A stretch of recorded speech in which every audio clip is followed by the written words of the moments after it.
Good morning, good evening, good afternoon. Welcome to the Metaverse Nomad podcast, where the Nomads discuss the latest in our favorite play-to-earn blockchain games. The Metaverse Nomads collectively lead a Star Atlas gaming guild called Rome, who is allied with the Oni faction. Today we have some industry news, and we'll continue where we left off last week on Star Atlas. Please like and subscribe. The Nomads are here every week at the same time and same location.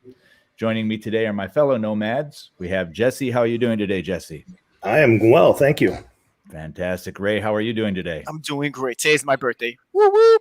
Very good, very good. Happy birthday. Thank you. Bonafide, how you doing? I'm doing great. Happy birthday, Ray. Thanks a lot, bro. I understand we have a belated happy birthday to Bonafide as well, Yes. so happy birthday to you. What day was that, Bonafide? That was the 12th. 12th? So 2nd to 12th and the 24th. 3 of us in October. Sweet. Wow. Nice. Should we run our horoscopes? What does the future hold? Yes, what does the future hold? Fancy, how are you doing today, man? Doing great. Yeah. Happy birthday, Ray. Thanks, guys. Thanks, Fancy. Fantastic. And we also have a special guest who will be joining us here in a little bit today. We'll wait for an introduction until he joins.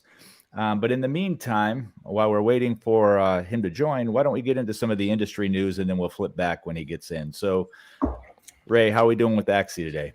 Well, on the Axie front, we have the first image here that we kind of threw out there because Token Terminal is a pretty cool website where you can hop on their Twitter, and I have it there for that purpose. You can just type it in by the name, and it shows you all of the charts and graphs, and it gives you the tools to evaluate and track the most promising projects.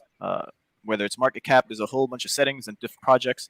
And if you're a chart type of guy with numbers and percentages, then this is your place to go. We are not sponsored. This is not financial advice.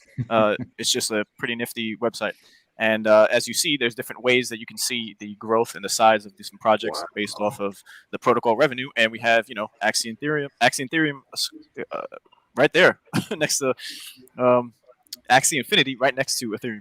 Sorry about that. And then, that was just for the Token Terminal website. And for on to the next one, we have an image here from the site itself of the 30-day. And these are just the top dApps on and blockchain-based cumulative protocol revenue. And it has 30 days. If you go to Max, Axie Infinity goes into a third place, and Filecoin is second. That's pretty interesting.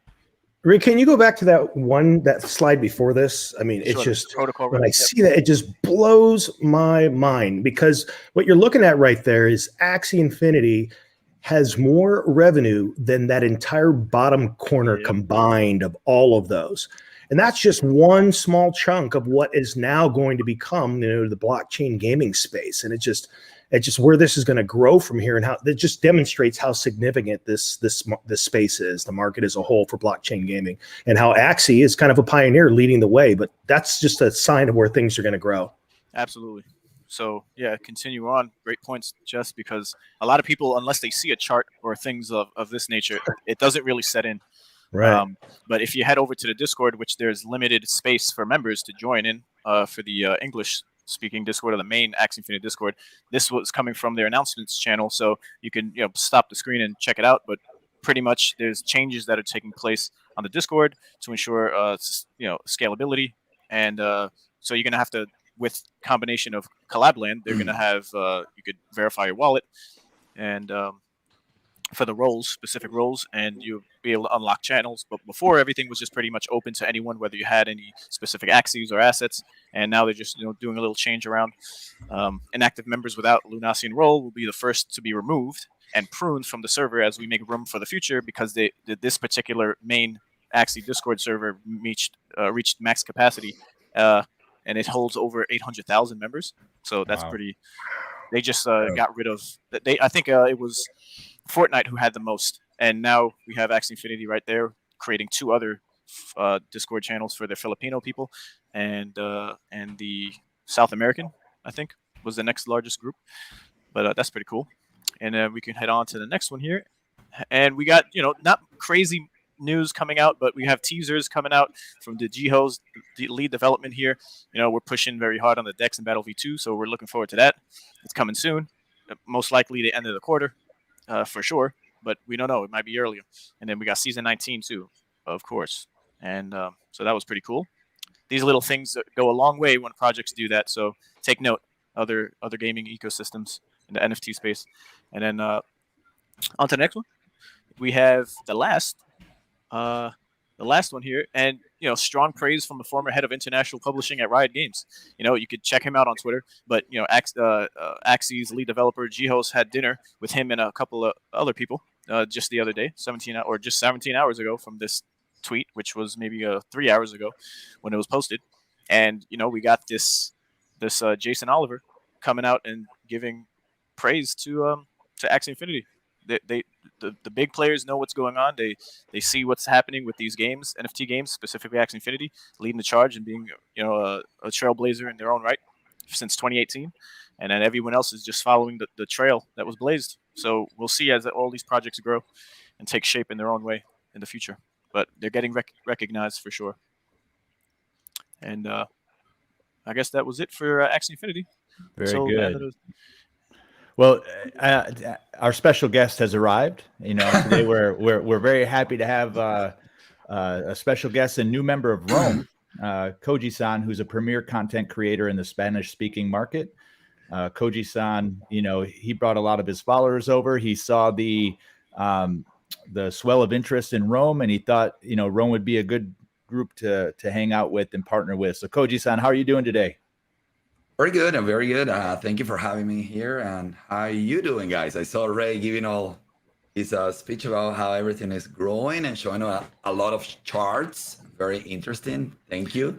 So that it means that I have to put everything on Ethereum. That's what I understood.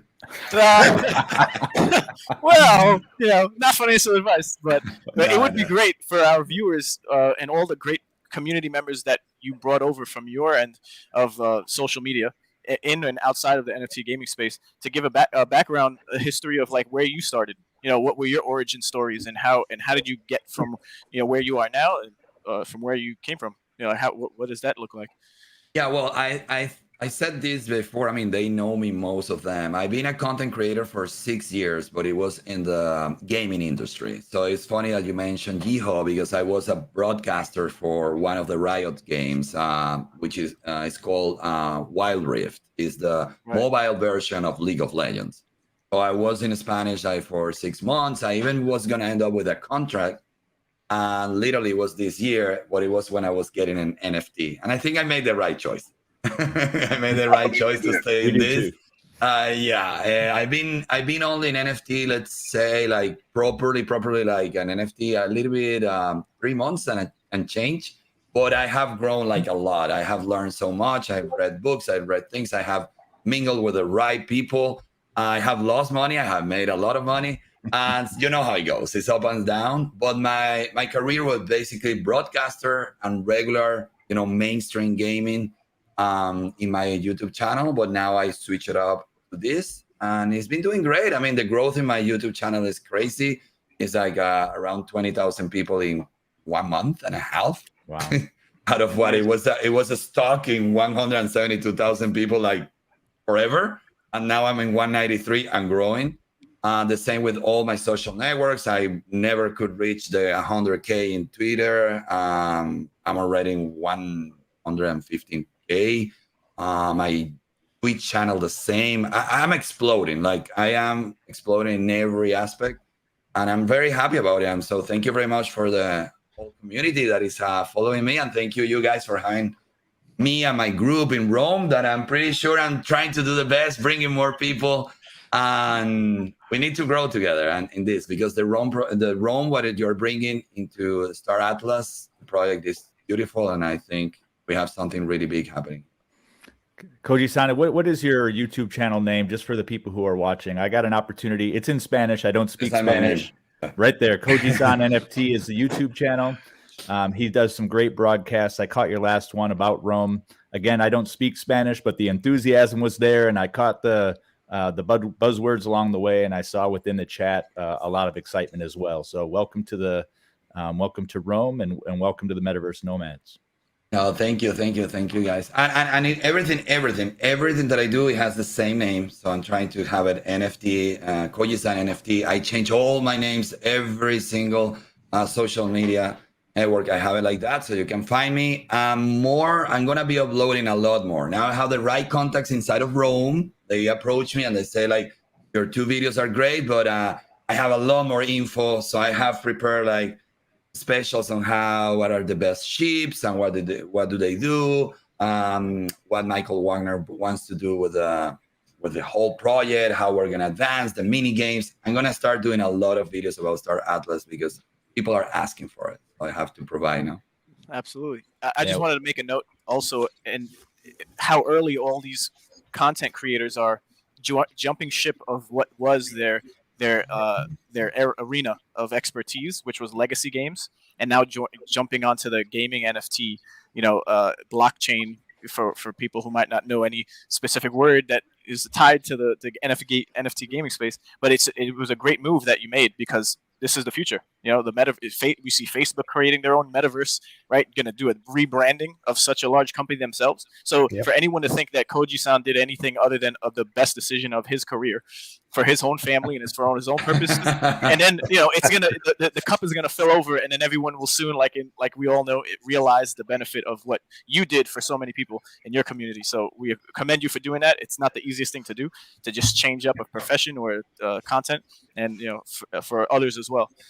So thanks for doing that. On an interesting note there, and I got to even say that for myself, when I first looked at Star Atlas, my first thought was, well, space. How do I feel about a space game? Because I've mostly played like fantasy games and World of Warcraft and things like that in the past. That's kind of what has drawn me. But as I started to look and peel back a few layers, it began to occur to me, and this is something that's important for all of our audience to hear, and for those, even for your audience, Koji-san, is that what Star Atlas is really doing, even if you take space out of the equation, is they are building the infrastructure for so many future games to plug in, and meaning like they are economy first. They've got a financial layer. They've thought that part through. Like, what does the economic structure for people to interact with each other on blockchain look like? And then how do we make it so that people can actually play to earn by incorporating guild structures and DAOs and DACs within the ecosystem itself? So that in of itself is going to present opportunities where, and I've said this before in this show, where in the future you may be able to get in your ship and go to a world that is Axie, or go to another world that is another game. They're laying the foundation for so many things that can later be built on top of it. And they even speak to it that way, that at some point, the DAO that they're building, the master DAO, can actually have such governance that they can be voted out of future development down the road of the game, because they really want this to be this open source, decentralized thing that the people are building. Absolutely. And just to piggyback off of what you're saying, there's going to be a game called Nifty Island coming out, and they're going to have islands, and depending on how many tokens you own of that game is going to be determined of how large your island will be. And then it's going to be a cross IP type of situation where you have NFTs and you could throw them up on your museum wall if they were just generative art projects, or if they're characters, you can equip them with their own weapons within the game, and you could see your own Axie playing, in a different game altogether. So this is definitely going to take place, and it's just exciting as we see like sandbox companies like Atari buying big plots of land, right? We see all these things happening, and you might have even heard of some of these games. But if Star Atlas is the first one that you heard of, and you think this is too far fetched, then just believe that it's happening already, and you just might need to hang around a little longer and to understand it all. But it's promising. I think one of the challenges in the play to earn and NFT gaming space is really that a lot of the games are coming out cross chain. So you've got Solana, you got Star Atlas, you've got Axie on Ethereum, you've got some other projects on their own Axie chains, protocol, or Axie protocol, but it's ERC20, right? So you've got Gala doing their chain, you've got Dapper Labs doing their own chains. It's really going to take one developer or one visionary to kind of bring all those chains and find some way to do cross-chain movement. So if we can get from Axie into Star Atlas, or Atlas into Axie rather, without having to click out of one metaverse and go into the other, and we can just walk through a door, that's next level, right? That's Ready Player One, in my opinion. And I think we're going to get there. I think we're still a ways out from it, though. We got to get some established. We've got Axie; it's very established. It's doing great. We got Star Atlas on the horizon. We got some others like Illuvium coming. We got to get those in place before we can start creating the wormholes or the bridges between the worlds. But it's going to happen. It's going to happen at some point. Maybe it'll be something like, with all these different, as you mentioned, the different protocols, maybe it'll be something like, when you walk into a casino, like you get a bunch of chips and then eventually you cash out to get your fiat currency. So maybe when you enter a world, it's based on whatever currency you're able to put up as a collateral. But then once you finish that game, you're able to kind of cash out those chips back into whatever currency that was. There's going to be some funky bridge that sits between all of these somehow. Well, you're going to have to teach me how to cash out those chips, Jesse, because I end up leaving them all at the casino.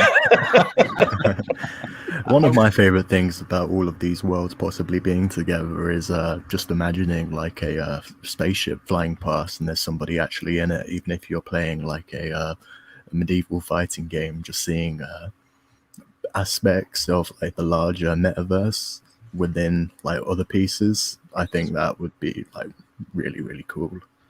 Yeah, on that note, maybe bringing it a step back, Koji-san, I do have a question for you. So within the short amount of time that you've been in the NFT gaming space, what are your opinions so far? Out of all the different games or the projects that you might have went in and out of, you don't have to mention any names or any personal tragic experience unless you want to. Are you sure you don't want to know? I have one main tragic. I won't say the project. All my followers know about it. What was my mistake. Like so it was thousands of money oh my God, don't remind me that one. I gained it back through other. No, first of all, the advice that I always give, and we all know the idea here is to get in any of these NFT games early and do your research. I mean, try to go to a project that at least you see the faces of the developers. We get in these projects that is whatever is Jack Ryan is and he doesn't say anything about him. You never listen to a voice. And we go into that. Then the partners, that they have no partners that are getting in all of these NFTs. But what I'm trying to say is so many scams that is not even funny, is dangerous, is a lot of risk involved. So I would say research. Your YouTubers and content creators, they don't know it all. And probably most of them are being paid by these companies to produce content. So be careful. I'm not one of those, I promise you. And if I do, because I have done one that I was promoted, I told you so. And I told you they gave me this, the coin, and I'm giving you the coin to you, and I'm being promoted. So that is what I have learned about this. Basically, my advice is try to get early. There are many launch pads going on that you can get early. You put your investment there. It's kind of an staking. The staking gives you the right to buy the IDO, the IGO, the INO, whatever you can buy early. And those are going to make your money back. You always get an X5, X10, X30 if you're lucky. That's what I keep telling my people. And then go for AAA projects like Star Atlas, like Axie Infinity, like Illuvium, things like that. That is a sure bet, but maybe the ROI is not going to be as fast as people are looking for, because that's what I tell my community. You guys want to put $100 in and you want to make 1,000 at the end of the month. That doesn't exist in the real world. It happens quite often in NFTs, sadly, but it's destroying our brain. I think people are getting the wrong impression. How is this? This is a business, and we have to take it that way. If you get a 10% ROI, monthly, that's a lot. Right. You're doing great. Yep. And then so that's all I want to say. So that raises an important question that I think is going to come up for a lot of people. And I'd be curious your take on this, Koji-san. So because you can get launch fever, meaning like there are more launches than a person can even keep up with now, and you can spread your attention so thin that you're just all over the place. So it's usually good to kind of develop some type of checklist. Like, what do you look for in a project before you say, okay, I'm not going to pay attention to those, but this one's interesting? What kind of things grab your attention? Well, what I look for specifically right now, because that's what I bring to my community all the time, is I just mentioned, I look partnerships. Mm-hmm. I try to look to certain partners that are important. Not those fake ones. People come and say like, Oh, PancakeSwap is my partner. No, it's not your partner. You're gonna be used. No, it's not your partner. So be careful with that. First of all, so real partners, I try to look at least for 1 or 2 big names that they have under it. Then the very important that they show me their faces. There is a LinkedIn, there is an Instagram, there is a Twitter account of the developers and everybody involved. Also, in my personal opinion, for me, it's very important if you have a big name as an advisor that is actually put the face. Like, for example, you go to certain games, you might know him. You go Alex Becker and you see that his name in one game, whether we like the guy or don't, but I mean, it's a big game. It's a big name. Yeah. And when he puts his face there and he's going to be retweeting about that project every week, reputation is important. So that's more specific into it. And then after that, but that's my personal take, is about the projects. If you are going just as an investor, how early you got in. So for example, you come to me right now and let's talk about Star Atlas. We're very early, but at the same time, is there going to be any ROI immediately? We don't know. We're waiting for the mini game and that. So if you really want to see a return on your investment, like kind of quick with the Star Atlas, the only way is to buy the NFT when it's coming in the pre-sale, using, like Ray taught me, with Radium is the name of the DEX. What is the name? Decentralized exchange. Yeah, it's called Radium, no? So put in your order there, trying to do it, and then put the NFT to sell in an extra 10 or 20% and make some money. Besides that, right now you have to believe in the project. So that's another point, very important. Where do you want to be and what you're looking? And at the end, I'm very visual person. I cannot believe, I go to these projects that the website looks like crap, like everything looks like crap. I can't. I really believe, I know there are some ones that they show something beautiful and at the end there is a scam. I have that odd, but it doesn't happen quite often. I prefer something that is beautiful. And that's it. And then what you want, you were mentioning, Jesse. I mean, you are into like science fiction, right? You like the space and things like that. Me too. That's why Star Atlas is like perfect. There are people that like card games, people that like shooting games. So also you have to put all that together and then realizing that the type of game you're getting into it, you like it. Because I think we're going to put our passion into the game if it is something that we really enjoy, even though we're going as an investor. Yeah. If you invest into something that you like as a game, I think it's a success right there for you. I'm talking about. So that actually brings up a couple more questions that I have for you. One of them is like, what was your favorite game of all time in the past? I'm a MOBA gamer. MOBAs is my passion. That's why I was a broadcaster for those. So it has to be. And I already found one that is coming. That is it's a copy of League of Legends and an NFT game. I'm going to make a video soon about it.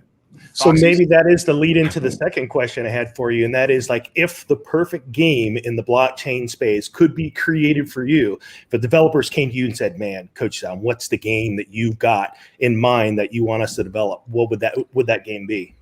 League of Legends. Yeah. And, I mean, that's why when I got into the call, you were talking about Yeehaw meeting with Riot. And I was like, oh my God, they have to do it.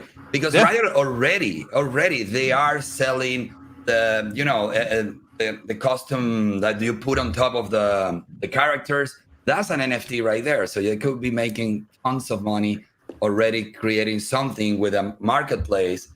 So imagine one of the top players, they go double lift and he wins a championship and he's wearing this custom. Then he puts it to sale. And this is beautiful. What's going to happen, the NFT inside of Riot? It would be crazy. So a game like a MOBA game, I mean, right away. But a real MOBA. Don't give me Titan Arena. I don't want to talk about it, bad about any project.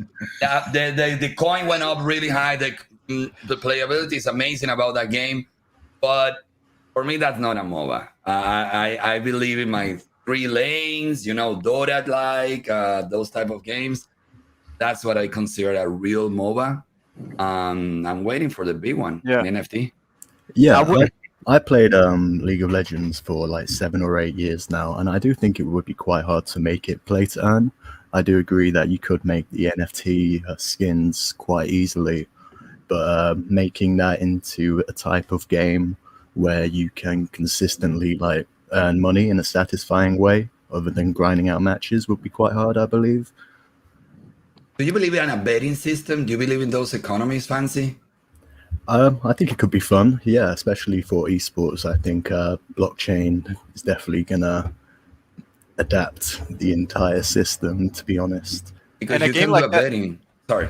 No, I'm sorry too. I think, like you're saying, a betting system would be a great door opener to get like one foot in the door. It would get people to think about playing these types of games like League of Legends, whether they are the same style as adopted by an Axie, Infinity, when they have their SDK and someone builds that for the Axie Infinity universe or metaverse, right? But betting would just simply be the beginning, and it wouldn't end there. It would evolve pretty fast. We're going to see that kind of weave its way into Star Atlas by the fact that there's a ship model that is called Racer. That's its job, is its races. So we know that there's going to be wagers coming along with those ships that are built for racing. And rest assured, Rome will build an arena, a coliseum of sorts. That's right. And we'll have our own unique competitions and things going on as well, in due time. But I would like to ask Koji-san, could you elaborate or share more on your history on like esport commentating and what companies or games that you specifically did that with, because you were pretty big in that scene, and that's a whole nother level of game coverage. Yeah. And it takes a special type of person to do something like that for as long as you might have done it. Yeah, I started with a game that I also, because I love strategy games. So I started with Clash of Clans, which is Supercell, and Supercell is 85% is already bought by Tencent, so they're all the same people at the end of the day. Yeah, the same. Riot also is like 90% Tencent. So Supercell, I was a content creator for Clash of Clans. And then since I started becoming a commentator type of person, they didn't have like an esport or something elaborated like that. And it became with Clash Royale. So inside of, I evolved into Clash Royale, and I was the face of the game like for 4.5 years until this year. I was the main. I traveled all over the world. They took me to all the finals. And that's what I was doing the past 4.5 years of my life, like commentator, and before that, content creator. Then my passion with Riot games and everything. This year, I stopped doing the Supercell, and I went to the mobile for Riot, and I did like Twitch Rivals, and I did another small event. And then finally, literally, they gave me like somehow like a contract, like to start working with them and for South America and mobile, like right before I started this. So that would be, so it was basically one company. Content creator, I have done several games. I broadcasted Fortnite one day for fun. I have broadcasted other games like Brawl Stars, which is Theron Arena. It's exactly a Brawl Stars. It is a copy. But one is NFT, the other one is not. So Brawl Stars, I did a lot of that one also. What other game I did? That's it. I don't think I have broadcaster. I did Axie Infinity, of course. Oh, because I didn't mention, I have my own company. Like it's called No Tilt. Right. And No Tilt is based in Mexico. It's over 2 years that we open it. So we produce events, esports events. Mostly because coronavirus hit us. We have to do it like online only. So we have produced so many events for Riot, from Garena. Garena is Free Fire. So we have produced tons. I did cast that once as well. And we did the Axie. The Axie was called the Infinity Cup. We had 200 AXS. And a team from my original country. They are based in Miami, but they won it, is from Venezuela. So yeah. Congratulations, Venezuela, if you're listening. But I just think it's phenomenal, the pedigree of just what an individual went through. Because when you see people coming into the NFT space, you kind of like have a clean slate. You have some attributes that and experience from the outside world of the NFT gaming space, but it's worth people knowing these things about us or you as our guest on the show, because it gives credence to what we're going to see and what everyone's going to end up doing again in the NFT gaming space. So it's going to be a whole paradigm shift, and the attention is there, and you're here early. We're here, all the other guilds, everyone just investing into the coin itself, not even an asset for any particular game, right? So just stay the course, everyone. It's going to be good. Hey, that brought up a good question there, Koji-san. You brought up Theta and Arena. I was wondering, what's your impression of it so far? I just on Theta got on my radar. Yeah. Well, if you want to go for the coin itself, right now we might be a little bit late. I don't think we would buy FOMO right now, in my opinion. But the game itself is great. I was just stubborn with it. I could have been extremely early on that game. But the thing is, like, it looked like Brawl Stars, and I was never a fan of a Brawl Star game. I'm sorry for saying it. So again, this is one of the aspects that I say why to get in a game, on an NFT game. When I got to the process, do I enjoy this type of game? It was a big no, so I didn't want to get in. I mean, as an investor, again, I made a mistake. I would have been really early. I would have done like an X10. But well, that's a price to pay. And there are so many opportunities coming that I don't mind. But you're asking me about the game itself. I like it. I like the partners that they have. I like what they're doing with the game. I know with my community, the hype that it has is huge. And they use one of the biggest YouTubers, his name is Willy Rex, to promote the game and exploded. He has over like 40 million subscribers. So he's huge. And he did a video about that game. So that would be my impression. Awesome. So thanks for sharing. And great question, Bonafide. And it kind of just reminded me of how easy a project can grow its user base from having basic earning capabilities for a token. It could be any token, any name, but as long as the mini game or the actual game is developed and it's coming out, there will be hordes of people that are going to cover the game and then also join in to potentially earn. But what amount of money are we going to be making is to be seen. You have to go into these individual projects and figure it out yourself. Time versus playing and earning. But the demographics here, I wanted to make a point about with your audience versus maybe the Western audience, right? Everyone in the, everyone has a different amount of money to invest and a different risk to reward, ratio here. And everyone's particular situation is different. But when it comes to Star Atlas and Rome specifically, the game requires you to spend max. It could be endless with the millions of dollars worth of Titan motherships and whatever ship you want to call it. But the minimum amount is a $20, X4 that you could have that you could simply test the game out. And this is where we're at. It's so early where it would be, not testing the game out would be would do more harm than trying it out and potentially not liking the game, because you could sell the NFT back and get your $20 back. So there's a lot of people who might not be able to afford a $2,000 worth of a ship, but you're going to be able to earn just like in almost every other game that's going to be coming out, and then build your empire if you were just a one lone wolf in the game, right? You're going to be able to earn and then reinvest those profits as an investor. But if you're a gamer, this is going to enlighten and open up that door that you might have not ever cared to learn about, which is investing. So it's almost like you're getting a double whammy of just what's going to be the rest of your life as a gamer, because everyone wished they could make a lot of money playing games unless you were getting paid by a big company like Riot Games for X amount of time doing esports or commentation or YouTube coverage. But it's just amazing how fast a project can grow and have its user base just fill up to make it seem like it's a successful game. But like we just covered, the project developers, their face, their LinkedIn, their social medias, all these things are going to need to be looked at first, which you do a great job of doing just for your own community before people start losing their money on rug pulls. So great job, man. That's what I try. But what were you asking? You were interested in the game, or you did invest in the game? What was it? Oh, no, it just recently came on my radar. So I've been looking at it as far as possibly providing it to my scholars. And I didn't mention that. I try to get in every game that has a scholarship program, because me as well. I love providing for my community. Specifically, most of them, they're in South America. So I am from Venezuela. So Venezuela making $100, I can save their lives. Yeah. So for me, that fulfills my day, that just knowing that. Argentina is going in the same situation, and they're really, having trouble.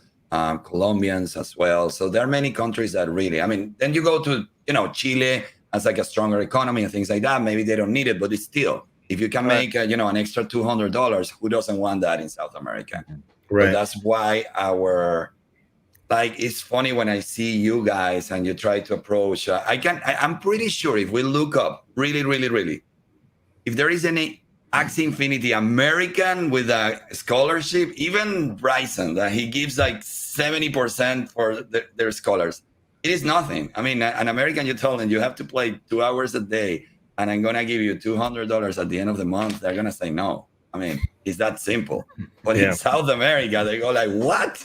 Can I have 5 scholarships? I mean, can I do that? So that's why when you were mentioning, Ray, you made a comment about like, it's amazing the range that you can get into Star Atlas and people can try it. If you go to my both videos, the first video about Star Atlas, it has almost 25K views already. And it's because I put a big clickbait, but it wasn't the truth. They said, I don't do clickbaits. It's the truth. I said, like, you can get in for $20. So it's a big $20. Exploded. The next one is only 5,000 views, which is the good one, where I explain how to get into Rome and why we're the best and whatever. 5K views. And I go like, okay, so should I do more clickbait for the next one? Algorithm hiccups. Well, also, I had an issue. Yeah. I figured out that I posted in the wrong time. The algorithm was a little bit wrong, but I mean, the algorithm kind of screw you like 50%. No, like my video went to. 5,000 for 25,000 is a huge difference, and I assume it's many things involved there. Coach, I have a question for you about the broader Central and South American gaming market. What's special or unique about that market that you see different from maybe the American market? That one. Just the money is the issue, and the way they see things. Like, I'll mention the game that I lost a lot of money because I was an idiot because I didn't see it as an influencer. It was my first game. It was Axie Infinity, and it's called Plants vs. Undead. I hope you never got into that, but it was it's still a scam. It's still scamming people, but it works. I don't know why people still getting it. And they they have an audience of over like 2.5 million people. So it's huge. It's huge for an NFT that has failed.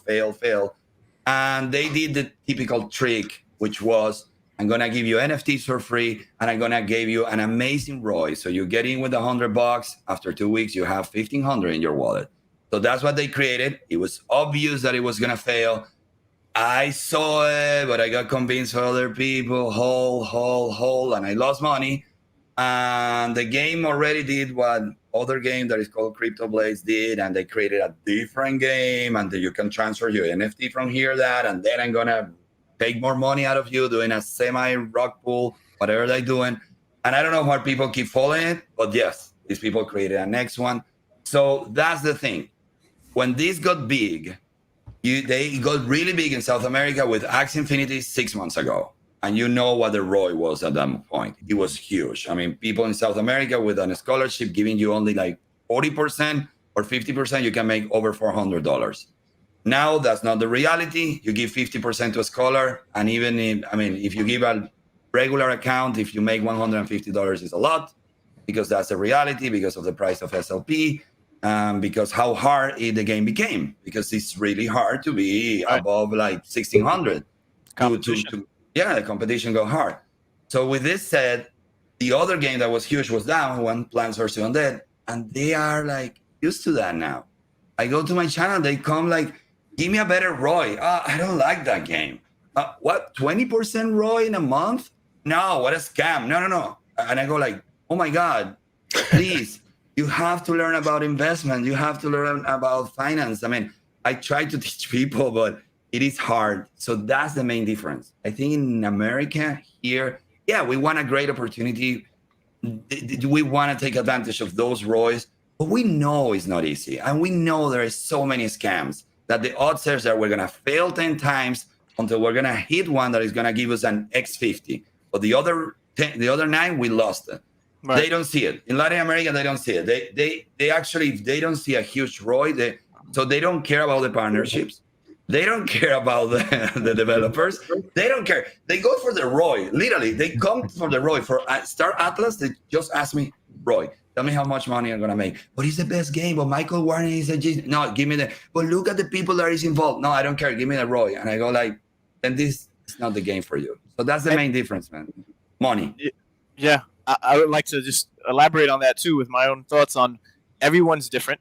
As we see clearly here, I know you're not generalizing all of South America with every person. No. I have good investors. I have a lot of good investors. That's what I'm saying. But the day in and day out of what you do, you see more of this type of attitude and thought process than just who are the developers, who are the people who are behind, and the partners and the advisors, right? In the West, we might have a different way of going about it, but all of these, every game is going to basically be a like a cookie cutter going down the line, and it's going to be a replica of all these games that built and have some type of success in years or days before, right? So all of these non-AAA games, because they're not, even for example, a project that I got in early on was Crypto Beasts. The people are genuine, but they have a small dev team. They're growing. They'll give you updates on their Discord, which is another place you would want to go and check the announcements outside of every other, social media platform, because they should be growing in that way, whether it's marketing to grow and get more eyes on them. But, the project is sound. It's not going to rug pull, but the confidence in what the community thought they were going to get was not the reality of what they might have gotten in other games. So now we have people desensitized, not understanding the ebbs and flows of just different projects, how big they are, what money they could pull in or pitch to get invested into them. And then they're not going to, some projects don't even release how much money they have themselves. Some do.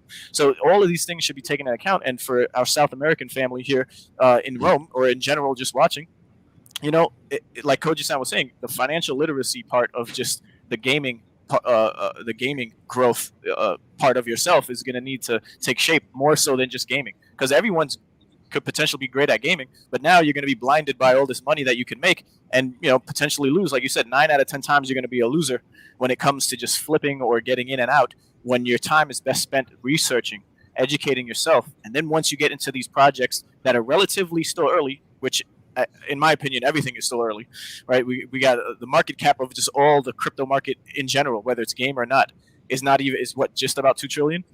So think about it. The gaming subcategory of crypto is in the hundreds of billions, right? We're not even hitting a trillion, I think, right? So there's a lot of time for everything to go up when more people and more companies and legacy businesses come into play.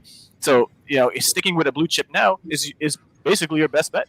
And I would say Star Atlas alongside Axie Infinity and Illuvium, for whatever people might think and feel about any of these games, are these blue chips. They're not going to go anywhere. They have a reputation, like you said earlier with Alex Becker.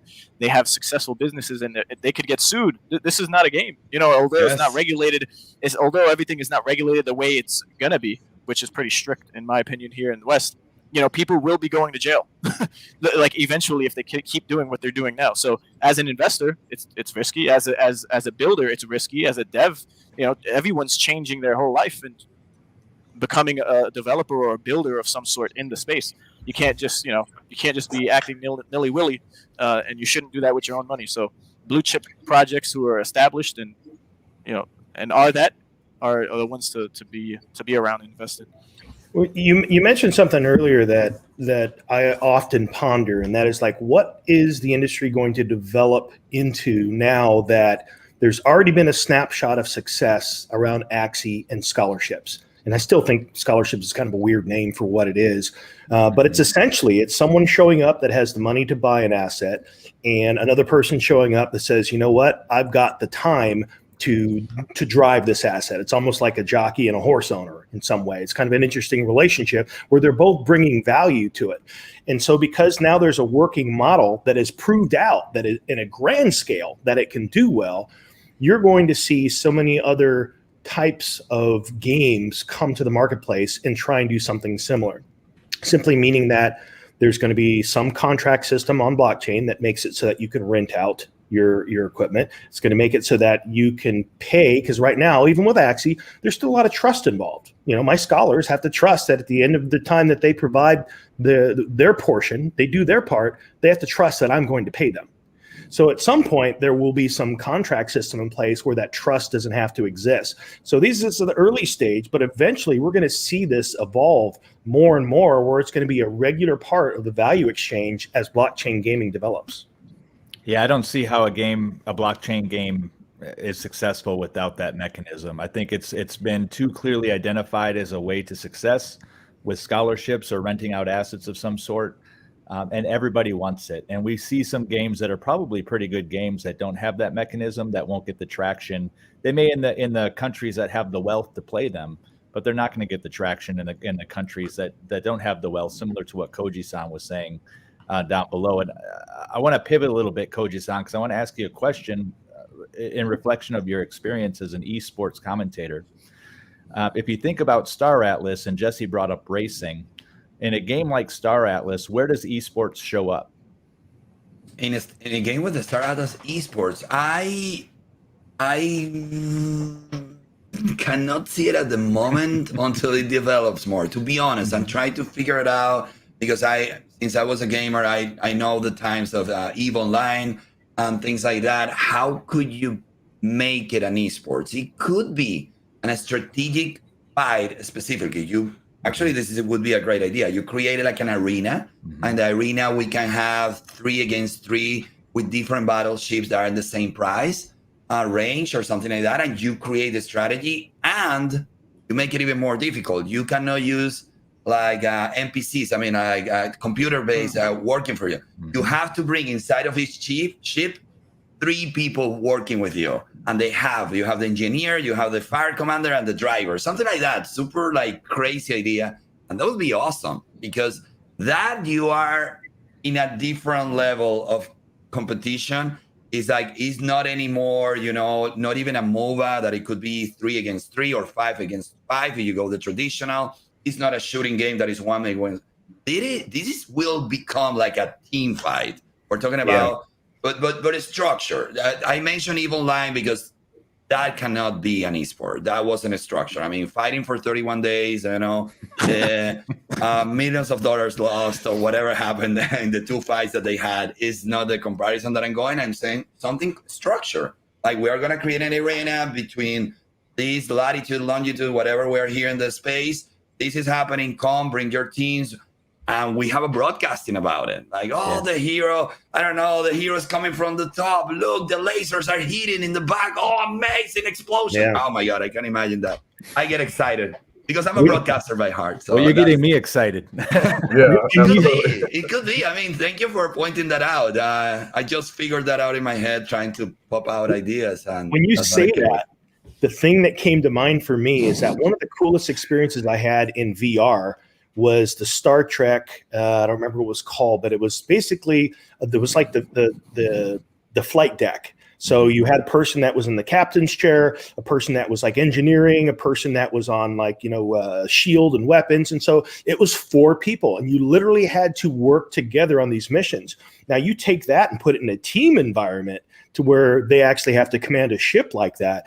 Man, that is something pretty amazing to watch teams go at it with ships like that, just as you mentioned. That I would pay to see that. That's pretty cool.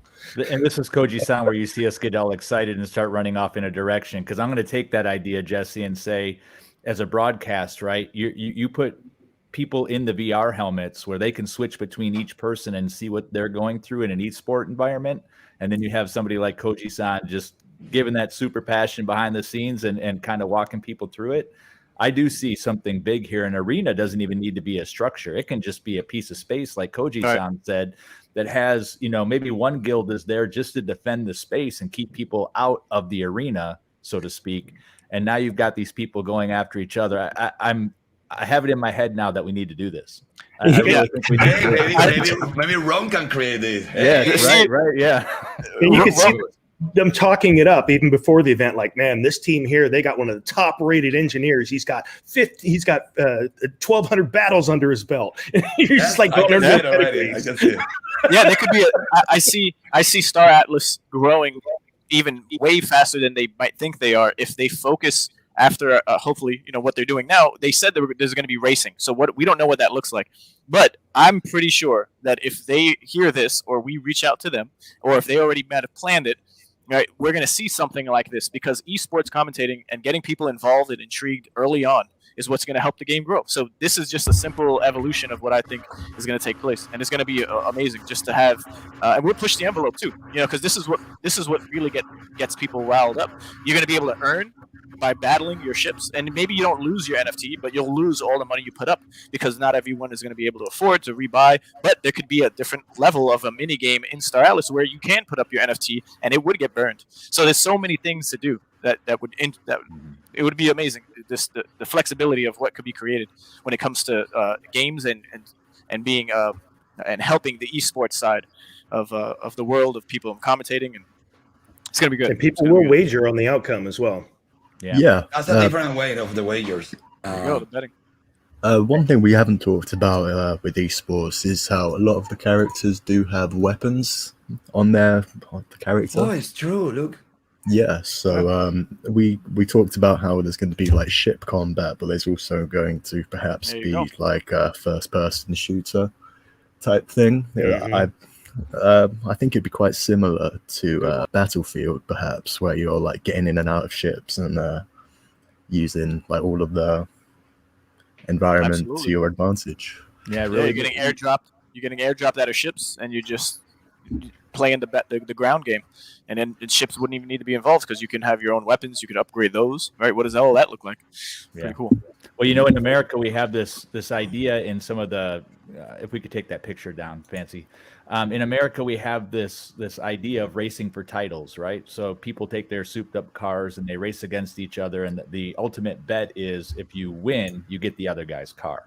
So if we put that into Star Atlas and you're doing these battles where the winning team gets the resources or gets the ships, there's going to be some really big competition going on, and really the people who are winning are going to become famous. They're going to become super popular, not only within the metaverse, but if you have somebody who wins a $50,000 ship in a battle, they're going to build a name for themselves. They're going to build a reputation, and they may even get sponsorships from things like that. So there's so much that can be done here. We're really at the forefront of something that could be really amazing from an esports perspective.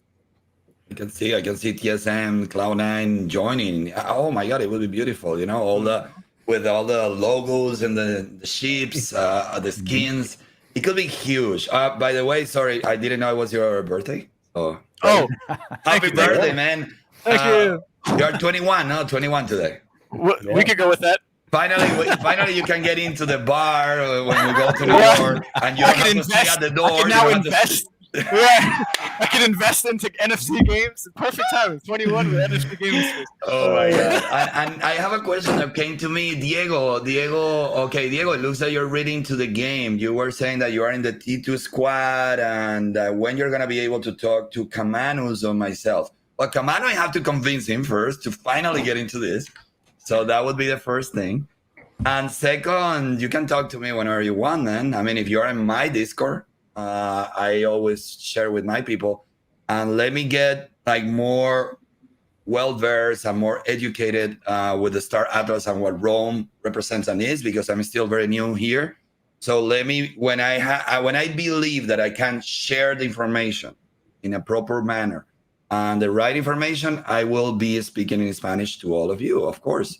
I already found 2 people inside of Rome that they're gonna teach me a lot of things, and I keep talking to Ray constantly.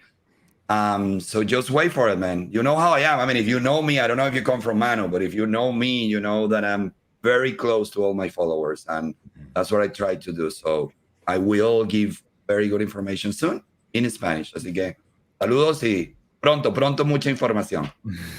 Hey, Jesse or Fancy, it'd be awesome for you to kind of walk everyone through how we got Koji-san and Manu. We know how we met them. I think we already kind of talked about that, but how we're bringing them into the guild to make it feel like it's a place where they're valued and welcomed and have a place in Rome. Sure. I think one of the things that stands out, just saw a mention there that he was saying that he was in the T2 squad. The squad names now, especially for those that are coming in through invitation from Koji-san, is that the squad names are going to be of whoever the leadership within their kind of creates a theme and culture. That's how all of our squads are. So that name will probably change to whatever feels right for the squads as they develop. One of the things that makes Rome special is that unlike most of the other guilds within Star Atlas, I would easily say we're the most organized in the fact that we have squads. When you first come to our Discord, you're going to be greeted by someone. You're going to have the opportunity to fill out just a quick questionnaire that tells us a bit about you, where you come from with gaming, what your interest is, and you'll be paired up with one of our citizens already in Rome. And then as you come into one of the squads, that's an opportunity to kind of get more of a feel about Rome, the culture within Rome, and how you can participate within our guild as a whole.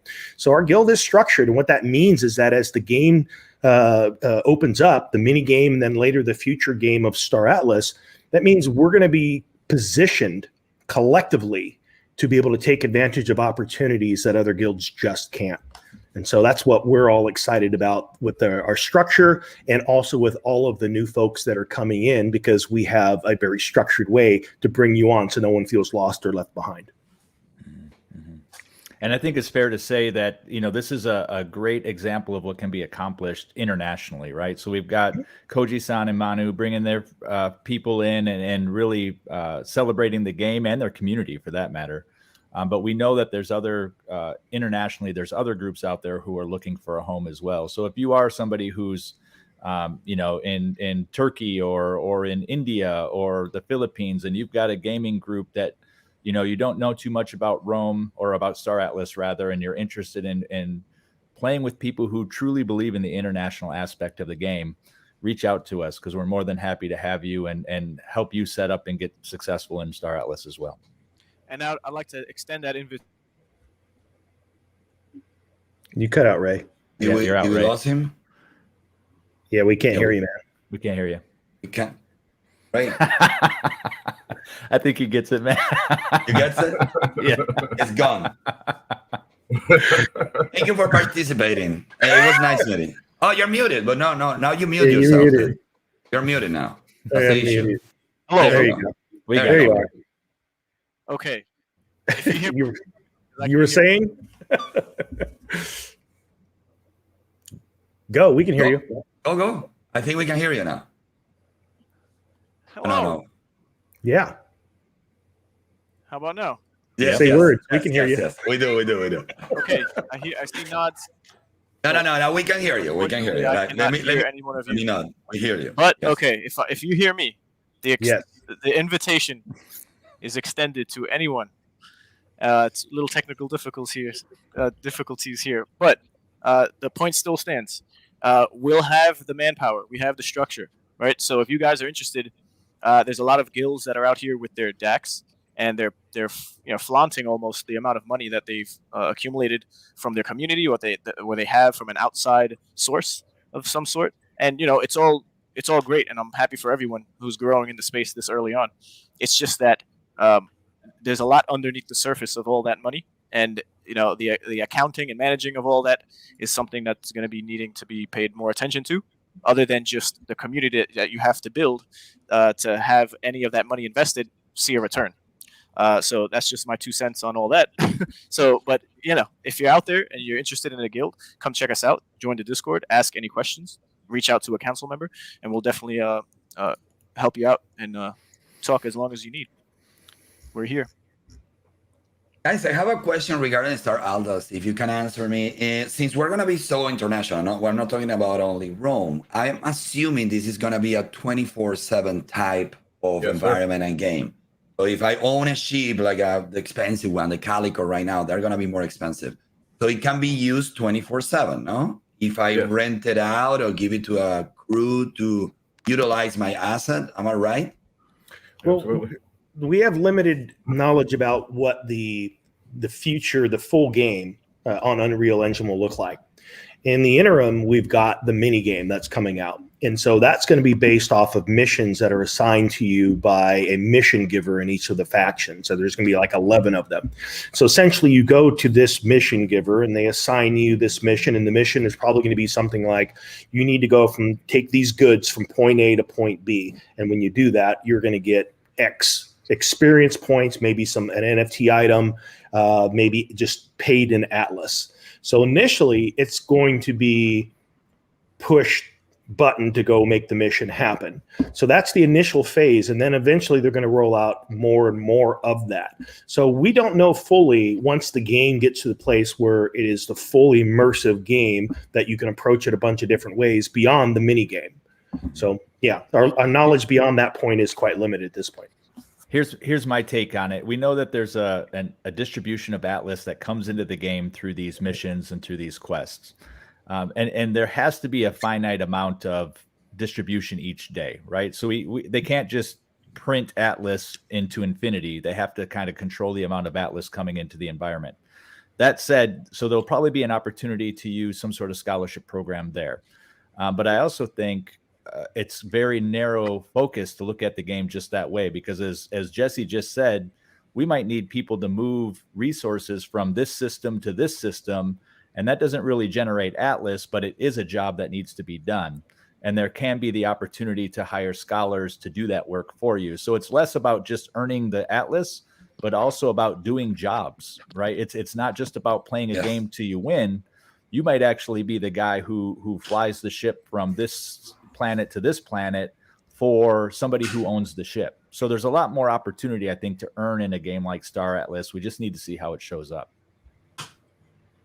We also don't know, like, to the extent of which things will be presented as an NPC. For example, we do know that there is a ship dedicated to being a bounty hunter.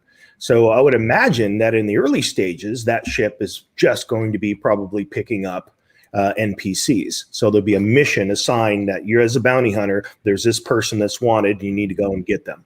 So there'll be different even roles that like that initially, but the thing that will evolve beyond that is once there's land sales and you can set up mining operations, there's going to be people that need to run those processes. So there's going to be lots of different ways that there, and the ways it stands right now, I would say that especially even within Rome, with the assets and things that we already have, there's a tremendous amount of opportunity for others within the guild to participate that don't have those assets, because I can't, even the stuff that I have personally, I can't run all that myself. Mm-hmm. That's one of the things that I'm really excited about. If we think about the people who are coming to the game to look for a source of revenue, right? And let's say you get a group maybe from the same school or from the same business or from the same town, and they all build kind of a team together that works on somebody's C9 capital ship or something, right? And over time, they're building up this skill. Not only are they working together and they're getting better as a group because they're a team, they're building up their own skill rather, that becomes sellable, right? So if you are a guy who's become the best, radar guy in Star Atlas, you're going to be marketable. And now you have a skill that you've built within the game. It's not just playing somebody's asset to get some revenue. You can actually go out and be an entrepreneur with your skill, right? You can shop yourself out to other people. Right. They're interesting questions, but I don't know the answer. Asteroid, did you see that question? He's saying that what's going to happen with an NFT? Let's say I'm in deeper space, I'm doing some mission and I log out, I have to get away. My spaceship is going to stay there and it costs a certain amount of money. What does happen to my NFT? Can someone go and do something to it, destroy it just for fun, and it's going to cost me money to repair it? Do we know anything about this? In the mini game, there won't be any risk like that, because in the mini game, you're essentially interacting with the system itself. So your ship is not going to be at risk. You will be subject to what they're calling the 4 Rs. And at some point we do have a slide on that, where it's essentially you have to refuel, repair, feed your people. And there's one other one. I can't think of what was off the top of my head, but your ship is going to require some maintenance, but it cannot be destroyed. And again, just as a point of reference, you have the 3 zones: safe zone, mid-tier, and then deep space, which is the only place that your ship could be destroyed anyway. However, in the mid-tier, let's say that you have loaded out your ship with a tremendous amount of components, a couple of modules. Those things, it's my understanding, can be destroyed and your ship can be reset to 0, but you will not lose the ship, but you can lose value and time invested in the ship. Yeah, I think the real scary piece will be the people who live in deep space and have mining claims or things like that, because if those mining claims are persistent, you have to have somebody there to defend them 100% of the time, 24 hours a day. And maybe that's a whole nother business for somebody to kind of be the defense business for these assets. So I think there'll be some persistent assets, and there'll probably be some that disappear when you log out. I think initially there'll be a lot of people who fly, maybe out to medium space or out to deep space, but by the time they end their day, they're going to fly back into safe space just to make sure that they don't get their assets, their butts handed to them. There's going to be a considerable amount of defense that you can put in place. So even if you're not there to sort it out, I'm sure there's probably going to be crew or NPC that you can hire. There's going to be, even on your mining rig, you can put up probably turrets and things like that are auto defense that are probably going to discourage some people based on how much you put in place. So these are some things that have been hinted at, and so I definitely see that being something that that you can do if you own land or a mining operation that you want to protect. Yeah, so I think that the extra small and the extra small fighters, so the Pierce X4 and the Pierce X5, are going to be like the defense type of vehicles, because I'm not sure if they have warp, so they would have to like stay in the local planetary system. But the larger your ship gets, if you're able to warp back within like say 10 minutes, you could actually venture out quite far and still be like within that bubble of protecting your area if you have good enough intelligence, I guess. Do we know anything like time frame? I know the mini games are coming this year. When will be the first glimpse of like a Star Atlas like we can see in 2022? Do we know, or it's not even possible? It will be 2023, you think? So I think next year is definitely going to be the year for everything to start happening all at once.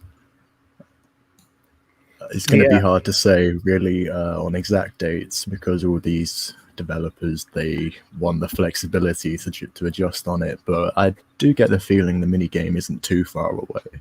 And if it is far away, it's because they're adding more things to it. So the way they're approaching this that I really appreciate from having, from being a business owner myself, is that they are scaling fast with the number of people that they're hiring on the team, and their goal is to hit 400 to 500 within the next year. So that's a lofty goal for just bringing people on board. But they're not just looking to have everything built in-house. There's some things that you build in-house, and there's some things that are off the shelf that you can plug in. Now, Unreal Engine 5, for anyone that's following it, there's a lot of new technology that's being developed as Star Atlas itself is being built. If you look at things like MetaHuman, which is pretty amazing, or the nanite technology that's within Unreal Engine, these things are actually still somewhat in beta. So Star Atlas is developing on the fringe of technology that's actually available. So I think we're going to continue to see updates and things roll out as they create it. And they have, what also impresses me about the team is that they literally are approaching this from so many different angles. Like you'll watch in the foundation room where they'll talk about, well, that's something that's put on the economic team, the eco team that's actually working on, does that fit? Can we actually do this? Does it fit what we're doing on the economic layer? So they're approaching this from so many different perspectives, which is what you need to do, which is why when I look at other projects that really don't have any thought placed on the economic structure, it's like, how are you guys even planning to exist in the metaverse if you don't really have a solid economic foundation? Yeah, and I think it's fair to say we're always going to have something to play, right? So we're going to have the mini games, and I think in 22 they said they were going to have a web-based browser game that's 3D in nature, right? So I think they're going to have steps where we're going to see progress all the way up to the AAA Unreal 5 piece of it all. So I think there'll always be something for us to look forward to talk about. And I think what's really neat about Star Atlas is they really do listen to their communities. So early on when they were talking about this game, they were putting scholarship type programs farther out in the timeline. And now just recently, they're starting to talk more about that type of thing.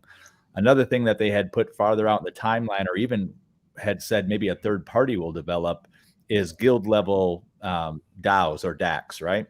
So that was something that the community was really crying for and asking for, and now it's something that they've reprioritized. So they are paying attention. I think the community is a fantastic community. They have a lot of great ideas, and it's always great to see a dev team that listens to the best of the ideas that's coming out of the community. Very good. You know that there is a comparison with Star Citizen. You know about that, and they make a lot of these comparisons. Oh, actually, he put it right there. My people have been asking me about that. They said that was a huge project. I didn't know about it actually, and I look at it and it looks beautiful. But they've been in developing for 10 years and they haven't gotten not even close to what they promised. How do you see this impacting with the Star Atlas? I know it's a different story, but it's also we have to consider that. Yeah, and I love. About a week or so ago, I watched this person in Star Citizen like fly into this city, and they were showing like these different spaceports, and it was just fascinating the world that they built. The difference here is that I think that this is being built in stages.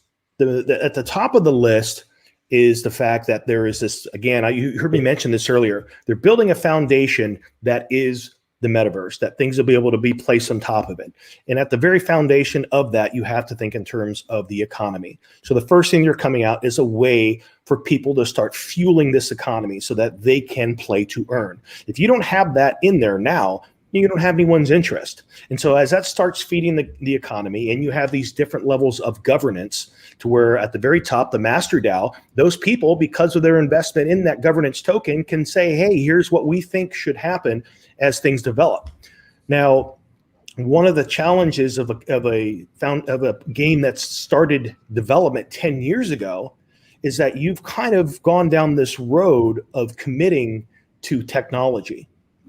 And so one of the things I like about what is happening now with Unreal Engine 5 is that its newest technology, for those of you that don't know, go watch some videos on the nanite technology. It is so light on what it requires to run from a computer processing standpoint that it is going to be the gaming platform of the future. The things that it can do, when you go out in the landscape, you dig a hole, that hole fills in. It's not taking, the biggest gaming rig to be able to make all of that happen. So the fact that they're building on this platform that isn't going to take 10 years, it is the newest technology that is considering computer resources, but also the fact that it's being built in layers. It's not just one big massive game that has to be built before people can play it and participate in it. They're approaching it from different levels, and they have a good long game plan for how that stuff will be released. I would say when I look at projects out there, that's one of the biggest things. Like, what is this long-term plan that they have? Can they meet it? How are they approaching it?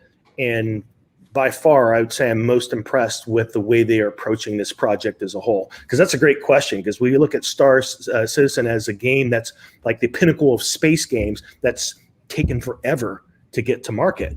And hopefully it continues to develop, and they haven't like pigeonholed themselves with technology.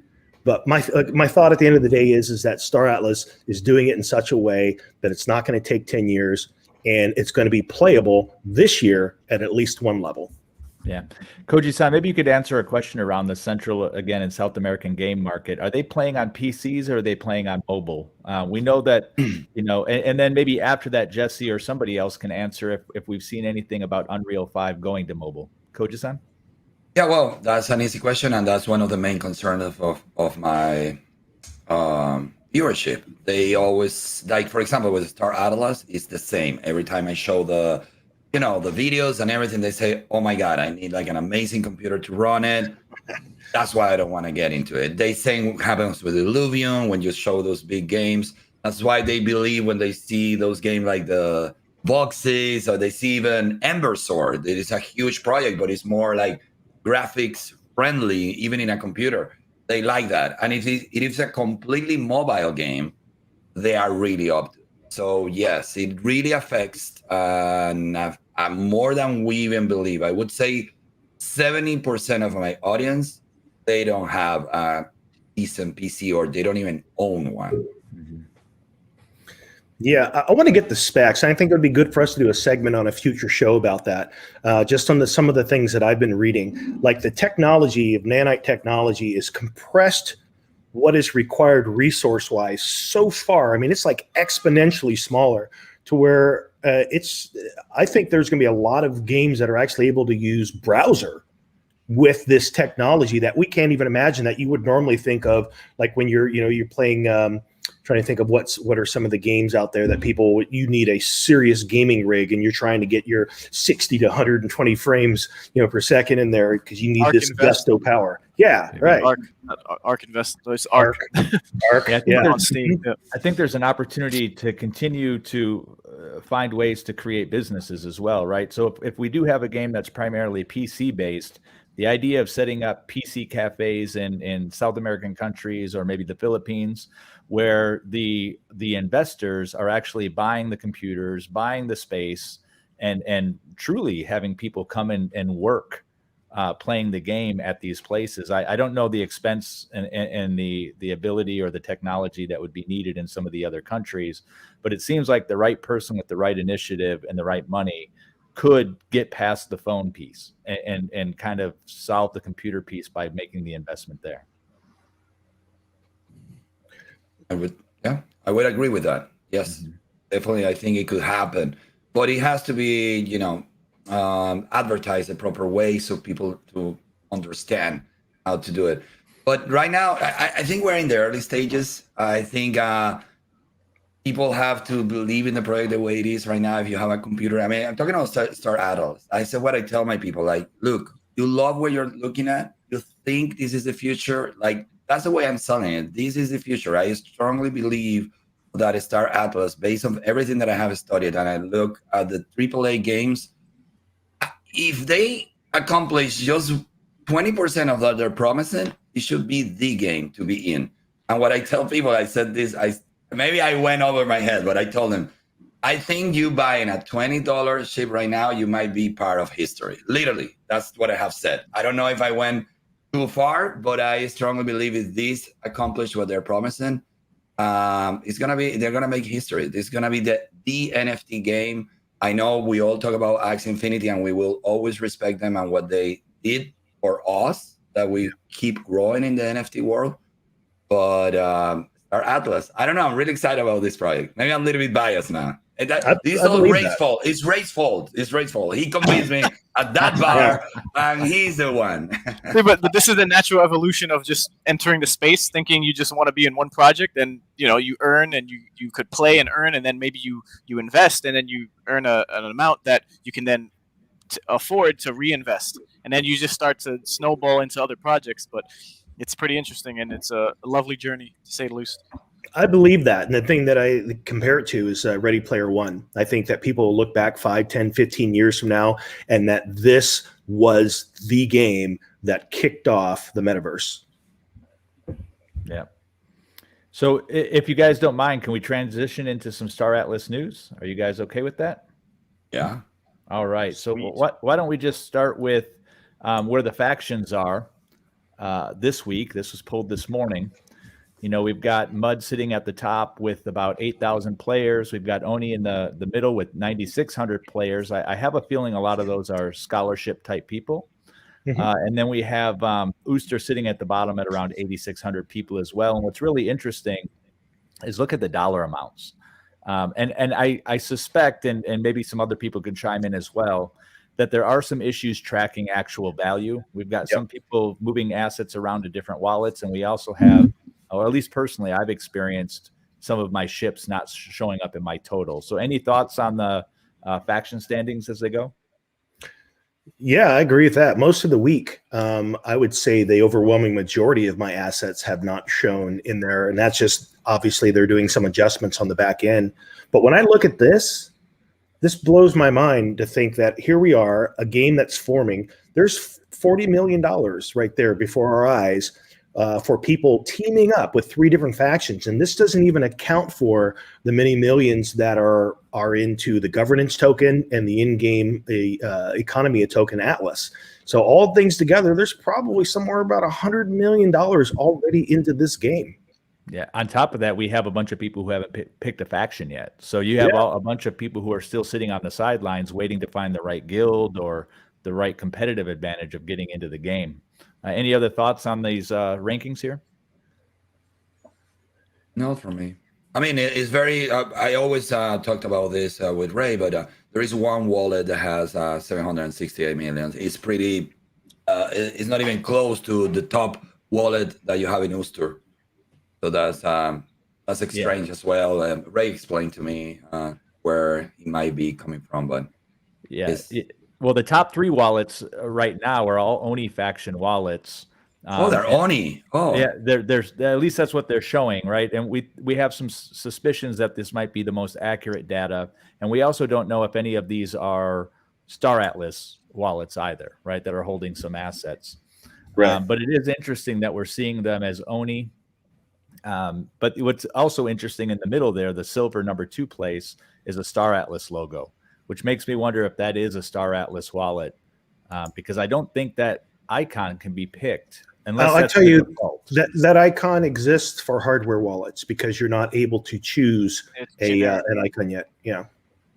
So that's what my icon is right now because I'm using a hardware wallet. I can't select an avatar or a badge yet. Jesse, can you kind of walk through the hardware wallet issue? I know a bunch of people are transitioning to it. I think there's an opportunity for others to do it. I'm not there yet, but I know you've been going down that path. Yeah, I mean, so we hear all day about scams across the internet. We hear all the different horror stories of people having been hacked and this and that. If you have a considerable amount of assets, it's just the best advice anyone can give you is to make sure that you're putting those assets into a hardware wallet, because that essentially means that it lives here, and unless you give an approval and authorization, it cannot be taken out of your wallet. And so one of the challenges was trying to understand is like how a hardware wallet will work in the future with Star Atlas. And there are some unknowns, and they will have to do some things probably to create a bridge in the future to allow all functionality. But for now, there's quite a few of us, and Star Atlas has acknowledged that they understand the significance of this, of using a hardware wallet, and they've even gone as far as to recommend, even though they're saying there's still some unknowns out in the future. But I would, it's just one of those things. If you have a substantial amount of assets, you want to make sure they're protected. Yeah.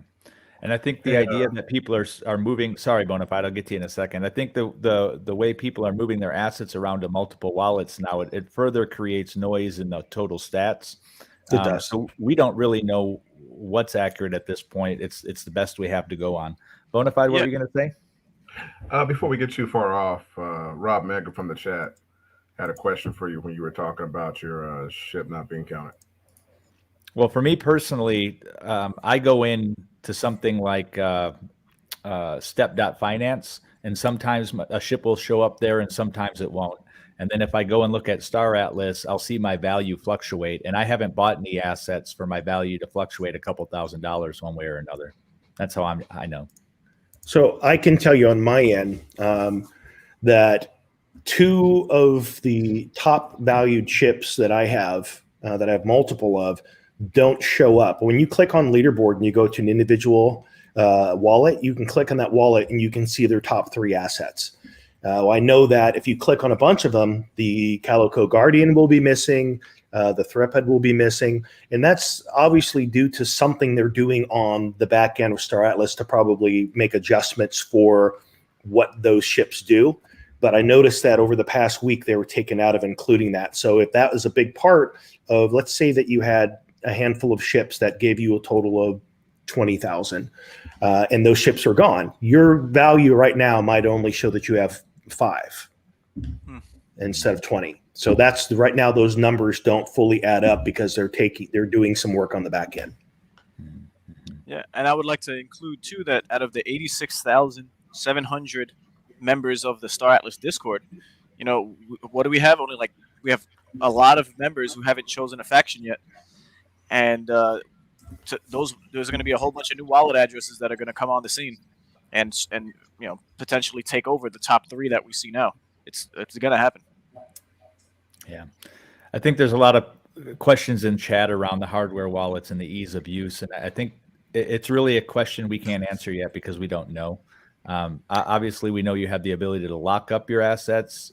Jesse has done some work on that. Jesse, what do you think about the ease of use with hardware wallets? I think it's right now. Here's the thing that's important to understand about a hardware wallet. When you connect a hardware wallet like Ledger and you connect that to Phantom, which is the software wallet that's connected to your browser, all that is really happening now is that if something leaves your wallet, you need to use this to sign for it. Anything going into that wallet, so game interaction and all kinds of stuff that are going into that wallet, there's nothing you need to do with this. So it's actually quite easy to use, because the only time you ever pull this out is if you're having to sign for something that is leaving your wallet. So everything else happens software-wise through Phantom just fine. So it's easy to manage. There's really nothing to do. I haven't done anything with it up to this point. Obviously, we're not in the game yet. But even during the mini game, I suspect there won't be anything for me to do with the hardware wallet side of it. Yeah. Yeah, and it's interesting. Is it only Ledger that's being supported so far? Are they supporting Trezor and Decent? Right now, it's my understanding that it's just Ledger support. Yeah, and I see the value. I mean, we know that through our work on other Solana NFT projects and kind of getting FOMO'd into them or just getting invested into them, there's been some auto-approve issues where people have gotten their wallets wiped out. So, I mean, it's as with anything in crypto, you have to be very safe and very purposeful when you're going through the process of doing things with your assets, and hardware wallets are just one way to give you another layer of security. Go ahead, Jesse. I was going to say something I did want to mention that wasn't necessarily on the hardware wallets, but as we're talking about these big numbers, there's probably a lot of people that are watching that are saying, well, you know what? I don't have that kind of money to put in. So does that mean that I'm going to be insignificant in the game? And I would answer that by saying absolutely not, because one of the things that guilds bring to the game and to the ecosystem, and that DAOs and what they're going to be called DACs, decentralized autonomous corporations within Star Atlas, means that you can bring a whole bunch of people together that have a $20 ship and maybe want to put in a few dollars for Polis, or you can combine those resources now and come together to be able to create something that an individual can't. So definitely for the people that are feeling like, well, I don't have that much, and how can I contribute? How can I be a part, be significant in the world of Star Atlas if I don't have a whole lot to provide? And that's the beautiful marriage, especially in Rome, of those that do have assets, those that don't. There's a place for both. Yeah. Speaking of assets, we did see a ship this past week that we're safe to believe we can show this, so we're just going to show it. Oh, that's the Visas O-Pod, and it's got this great skin on it that just it's gorgeous. And I asked privately if this will be kind of the initial launch of the skin, and I didn't get a response back. But I love the style of that that skin. What do you guys think about that? So I think it looks great. Yeah, there is one thing that I do notice immediately about this, is that there isn't drones on the underside in this. So there were on the annotated picture, I believe, and I'll pull that up. But yeah, it's a sexy ship. I like that skin a lot. I hope I hope everyone who bought the ship like during the Galactic Asset offering gets like something like that skin, so you'll be able to notice that they're like an OG, pretty much. That'd be fun. I still think that the Visas O-Pod, this ship, is probably the best ship for the dollar and what it can do. This ship is classified as a data runner. So this is a ship that's got great utility for being able to do something of value and to earn. But with the fact that you just said that there was something not on this view, but you've seen it on a past ship. Now, what that could simply mean is that the Visas O-Pod itself has 4 module slots and 13 component slots. And to me, that's pretty cool, because you can have one of these ships. You can be someone that runs up on one of these ships, but not really fully know its whole story, because you don't know how the person spec'd it out, what they added to it, what its whole package is. Yeah, so this is the picture I was talking about, and you can see the 3 big modules at the bottom hanging there, pretty much, and that would be quite visible from the underside, like the other picture.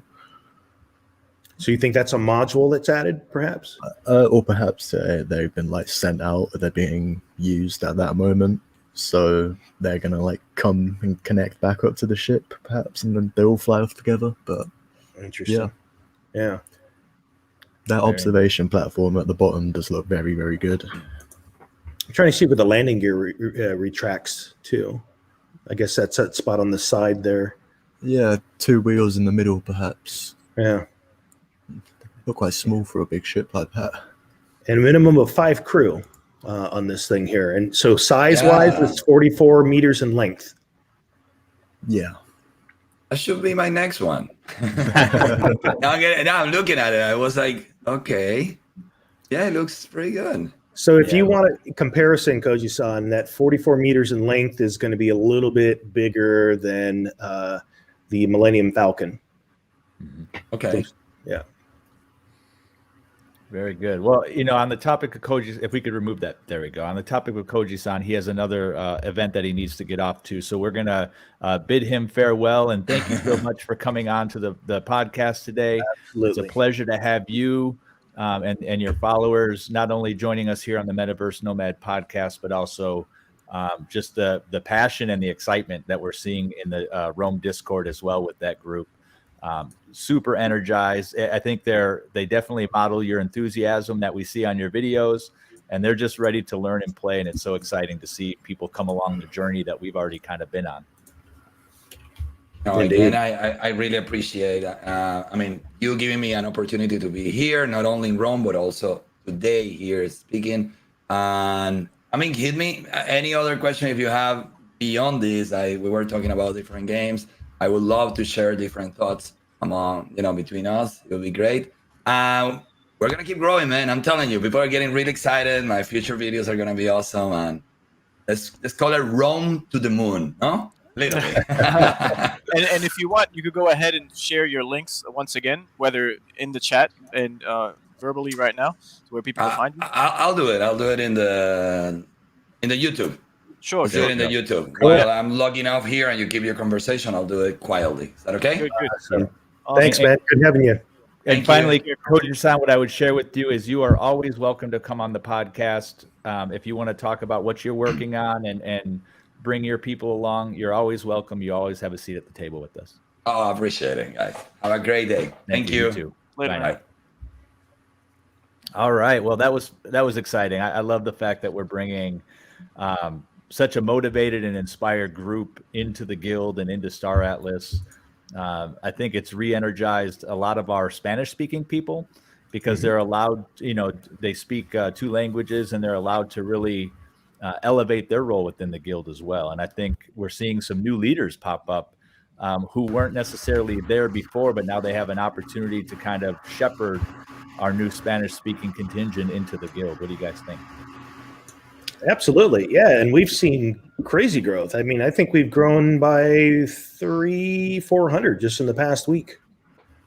Yeah, it's amazing. And there was the Hypocryptic, I think is the name, Hypocryptic or Ash. She did that Twitter town hall this week that kind of brought a lot of the guilds together and people talking about the game.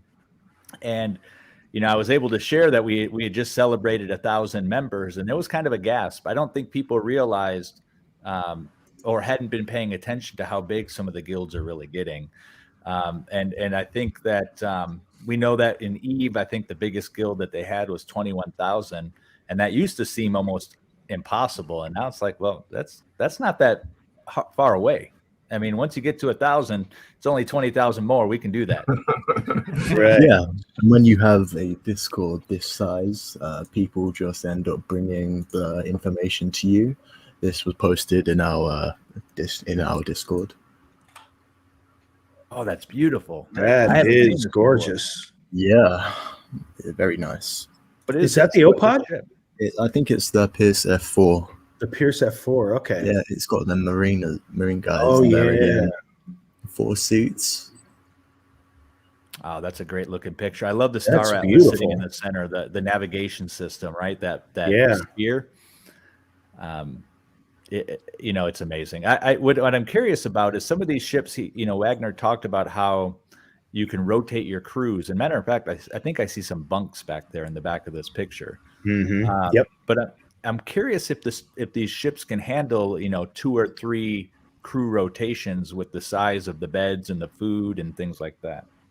Right. Great picture. You would think so. Yeah, you would think so, because if you had just a one round of crew, they wouldn't need the bunks. So yeah, I would think you'd be able to rotate. That makes sense. Yeah. I mean, that would interface well with the idea of these long trips and 24-hour operation of your ships and such. Yeah, I'm excited about what's coming there. Going back to that Teams event, something that came up that I think is worth sharing broadly with the people who listen to the podcast and who might be interested in Rome, is there was a conversation around women in gaming, right? And Ash, or Hypocryptic, the person who was hosting the Teams, it's a female influencer for Star Atlas. She's doing a great job. We hope to have her on the podcast here. But there was a dialogue around women in gaming, and I think what I wanted to say and didn't get the chance to get it in because it was a pretty packed space is, Rome is, I think we're sitting at a pretty significant number of women gamers and a number of women scholars. One of our members, PG, brought his scholars with him to the guild, and he's very proud of the fact that he has both male and female scholars. And I think there's really a lot of room for women who want to get into Metaverse and gaming. It's an untapped potential. What do you guys think about the idea of women in Metaverse and women in Rome?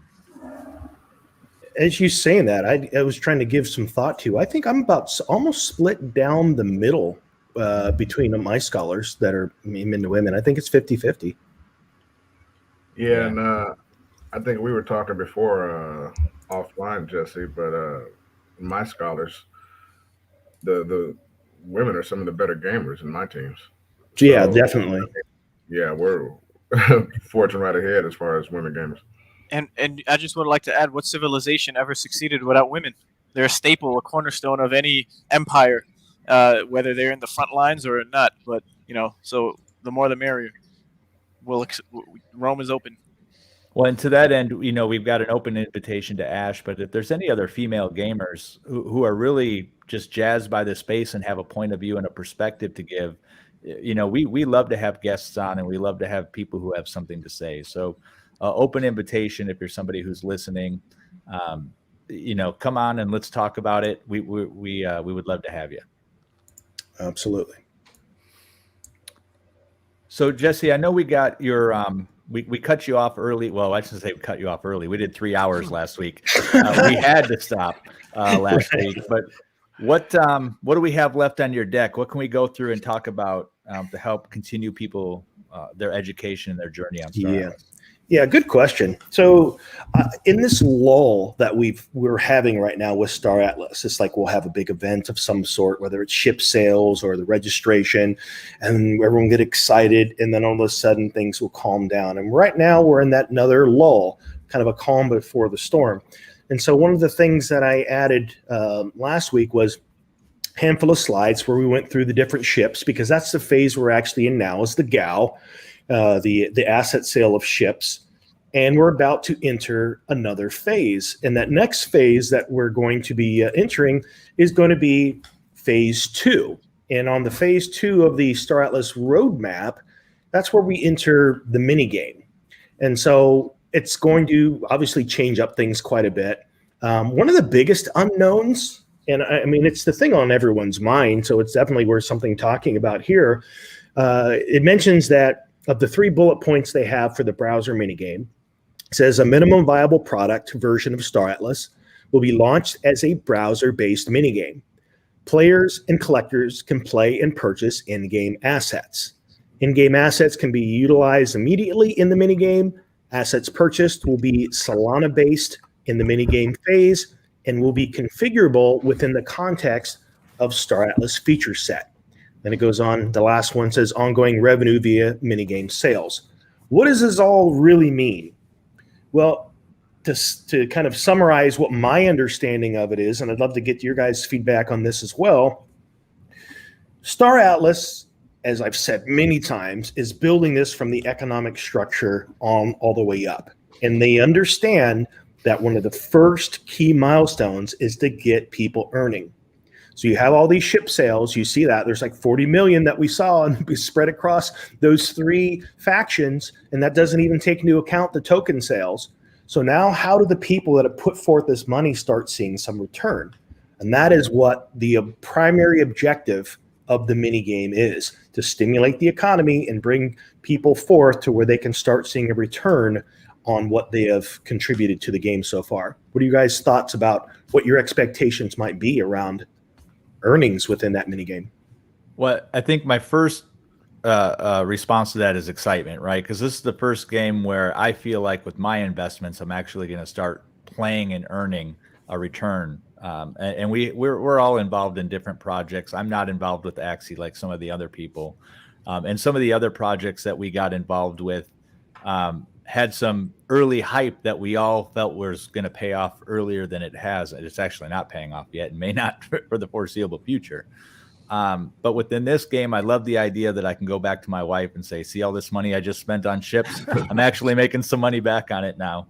But the last thing I'll say about that is there's this concept of loops, and these games, or this game specifically, has different loops within it that are going to help drive the game forward. And the ship missions are a loop. And within the ship missions, there'll be specific ship missions as well, for people to kind of specialize. And what I'm curious about is, are they going to be balancing the Atlas output, if you will, against all the different ship types, or will some ship types have more of an advantage in earning outside of the value of the ship? Yeah, that's a good comment, Banjo, because part of my thought process on this was, I remember one of the town halls, they were talking about the ROI, expected ROI being, within a year, or under 2 years, right? And so this being the case, I mean, this is a mini game. This is like pre-alpha, right? So obviously people shouldn't be expected to go into a mini game necessarily an ROI on a ship in a year, but is that going to be something that we think is going to be happening for people, or what do you guys think? So, yeah, I've been given a lot of thought to that, and I've been looking at the speculation from within the Star Atlas community, and I've seen 2 sides. And so here's kind of what in my head is kind of rattling around. If we look at the 1-year model, and we've heard Wagner obviously not committing to this, but I've heard him mention the year, which is why we keep using that. That would suggest that you're going to be seeing a monthly return of somewhere around 8%. If you divide that into daily, that comes down to about 0.25%. We've heard some people in the community talk about 1% and even 2%. I don't know where they arrived at those numbers, but that's still fascinating if we use the 0.25% example, because that would mean that if you have $100 in, you're going to see 25 cents out in a day. So if they can hold true to those numbers, and again, we don't know, but we've also heard, and again, there's no numbers that have been given. We're just kind of speculating here, theory crafting, but we have heard this said. We've heard this statement numerous times. We want to reward the people that have shown up early.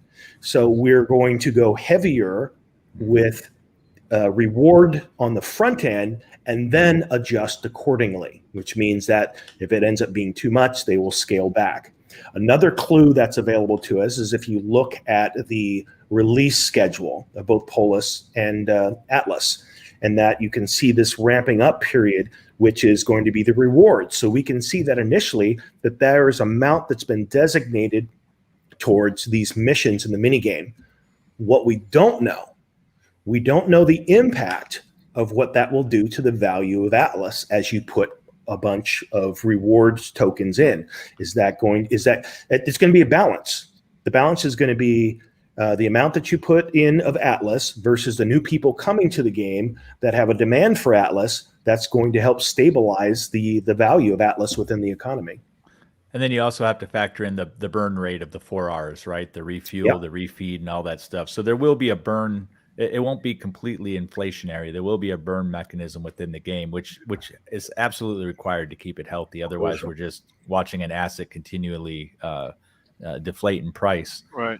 But I don't know that it's full burn, because I believe that is actually a portion of that is going towards the master DAO, which is, so if you're staking Polis, that's one of the ways you're going to be compensated is by that stuff that is being of those 4Rs that is being churned within the economy is also going towards the governance.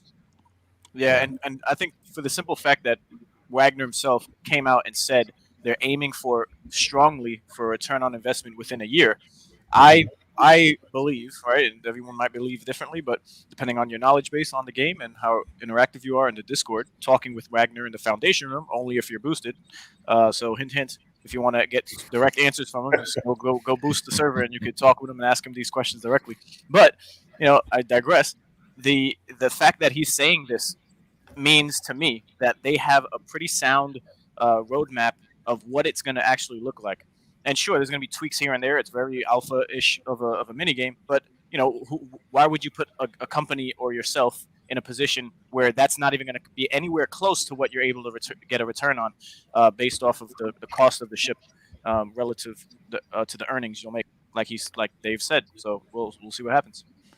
What's interesting is we know that there's going to be a burn rate for the 4Rs to some degree. We also know that the early adopters, there's going to be less people playing and going after the daily distribution. And like I shared earlier, it's got to be finite. So really, not only do you stand to benefit by getting in early and playing early and taking advantage of that, I guess, less people going after the same distribution, but over time, the burn rate has to account for the late stage game, right? They can't unless they reduce the burn rate of all these 4R items over time. To compensate for the amount of distribution that's going out. I don't see how they do that against the late stage game, right? So it's got to be consistent. If it's a metaverse and you got a spaceship it can't take more fuel one day than another day, unless they talk about perhaps maybe creating some sort of inflation deflation system within the 4Rs where fuel is more expensive now, but in the late stage game it's less expensive. Mm-hmm. All right. There is a question I'm going to bring up in chat if somebody wants to take it on. I think it's a good one. It's about ships, but anyone want to take this on? Drill and Phil says, why is the Grenadier bomber so expensive as an epic? It should be legendary. Anyone have any thoughts on that? So it is one of the smaller bombers, and there are more tiers above it. So I do think its ability to terraform is going to be very valuable, just because as a baseline, the smallest one is priced at 8,000. So yeah, it'd be quite terrifying to see what the bigger ones could do, quite honestly. I agree. I think that's the main reason, the ability for the ship to do something after its initial utility has been used, which is destroying. Yeah, offense and utility. Yeah, there's some added utility there. One of the reasons that I use the word economic foundation so many times is that I can picture the team that is dedicated to the economy of Star Atlas doing their huddles and saying asking these questions like, how does this ship fit in? How should we price it? What is its real value? How do we see that value adjusting over time? And the fact that they're consistently thinking these things through is what gives me such confidence in how this game will roll out and be delivered. Because I see a lot of projects out there that are doing the pretty work, that are coming out with some appealing game mechanics, but not really an underlying foundation that helps me understand how they're going to pay. How am I going to play to earn, not only today, but how that's going to be sustainable. And I would say that this project, the way that they're approaching it, gives me that confidence. Yeah, I can't imagine the challenge of setting that all up, because they're going to have their best intentions before the game launches, and then players are going to find a way to mess with it, right? They're going to find a way to either capitalize on something that wasn't considered, and then they're going to have to go back and readjust some things. And we've all been through games that readjust things. I think Axie's going through it right now to a certain degree, right? Where you really have the opportunity to get to see a toxic piece of your community show up when you've bought something for tens of thousands of dollars in some cases that may have to be, adjusted because it's doing too well. Right. Or things that you give to incent. I mean, it's very similar to a real world economy. There's things that you do to incentivize growth within an economy. Mm-hmm. And then later you have to make adjustments to those because you can't just let that keep running. So I think it's going to be a similar thing that we're going to see in this virtual economy.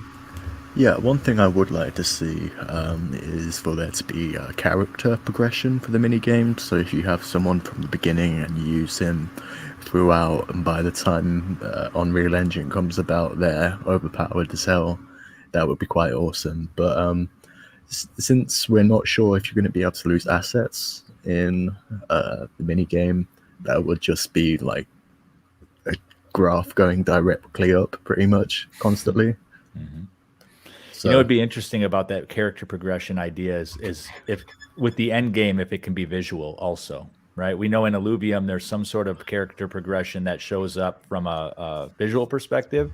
It'd be neat to see your character age, or as maybe you advance in technology or human, you get more mods. Those are the types of things that really add to the depth and the realism of the game. Yeah, I've been playing a bit of RimWorld and Going Medieval this week, and one thing that is in RimWorld at least is when someone gets injured, it says what part of their body is hurt and if it can be repaired or if it's like a permanent scar. If that could be implemented into like Star Atlas and someone gets injured on a mission and then they have that scar for as long as they're alive, pretty much, that would be really cool. Like visual memory. Yeah. Well, there's 600 years in the future, so I'm thinking if this hand was damaged too badly, I'm just going to get myself a robotic prosthetic. All right, Luke.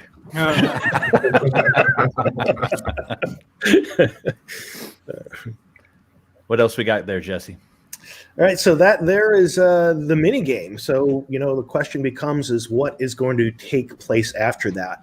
Once the mini game's been in place, we're going to see a new phase where it becomes the shipyard module sale. Now, if you go to any of the ships within Star Atlas, and we've seen this, if I actually go back just a couple of ships, I thought I had it here, maybe not, but on each of the ships within Star Atlas, you can see how many module slots they have and how many component slots that they have. Now that doesn't, when you see that doesn't mean that's the total modules that they have and the total components. That means the ones that you can customize, because you might buy a ship that already, like the data runner, it's already going to have data stuff on it. Mm-hmm. As where other ships may have to buy modules and components to have that scanning functionality. It's going to be built into the OPOD because that's the nature of that ship. So that's going to be a phase that I'm excited about because, when we talk about $20 ship, the X4 being the entry model, the thing that's pretty amazing about that is the X4 itself, and I don't have it to pull up on the screen as a whole, but I can tell you it's got one slot for a module and 12 spots for components. So that literally means that you can have a $20 X4 and all of a sudden it'll have functionality that gives it some new specialization, whether that is it's carrying, maybe you can stick a thing on there where it can carry a drone, where you could launch a drone from it. Maybe it's going to have some special scanning functionality or a shield buff or something like that. We're going to get to this place where you're going to be able to walk this showroom and start swiping through the screen of the different things available to you. Perfect example right here of the things that you want to load out. In this case, we're looking at the X5. So you can literally go to the showroom floor and say, what are the different components that I want to have on my X5? And speaking of an X5, while you have that up, if I go and look at that, it looks like the X5, again, one module slot and 12 component slots. So very similar to the X4 in nature. But you'll be able to pick out what unique features and functions suit you, how you customize your X5. So that's pretty cool. So that's going to be phase 3.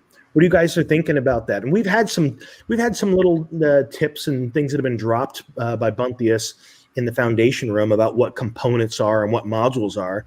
What are you guys thinking about decking out your customized ship? Well, from a visual perspective, both on this picture and the picture prior, they both have these cylinders that are sticking out, and they look like they're screwed in or something, right? So here you see them on the back. You see 4 of them, I would assume, based on what we're seeing there. And then on the X5, they also have a couple as well. So to me, though, that's how the components probably show up visually. Yeah. And in my mind, that's probably a shield generation thing, or maybe something to do with stealth. You can see one there on the X5 there as well. So I think it's awesome that they're going this route. It really allows you to customize your ship to what you want to do with it. But at the same time, I love the fact, or at least I hope, that they're making it visual as well. We know that there's going to be skins, but if you can pick out what a ship's strengths and weaknesses are by the visual components that you see, again, another level of depth and reality that's awesome. So here's something that we see there in this mention here that we've never really talked about that I think is fascinating. There's a statement on here, and let me go ahead and read through these because there's some interesting gems in this. It says, after the successful launch of Phase 2, full production commences of Star Atlas in Unreal Engine 5.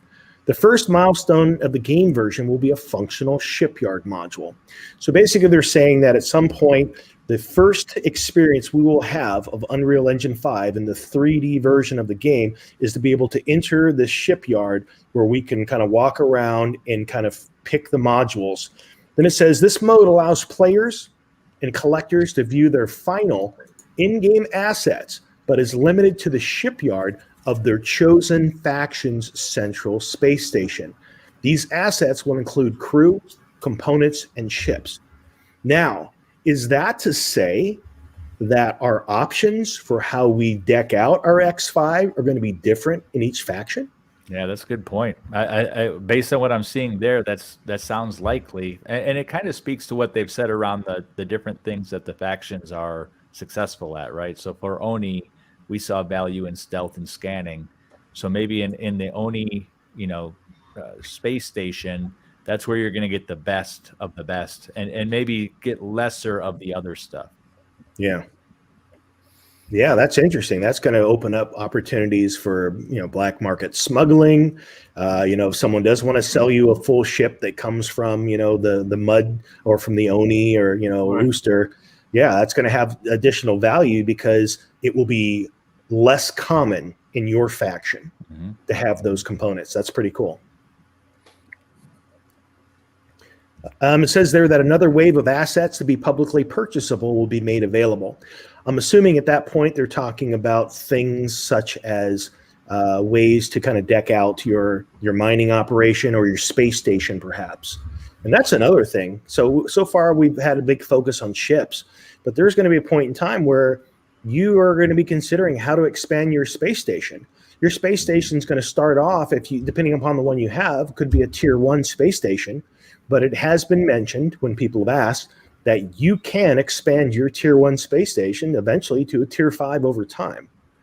So it's going to be like building your fort. Like what is important to you? How do you want the experience to be? What are you focused on? You're going to be able to customize and deck this stuff out as time goes on.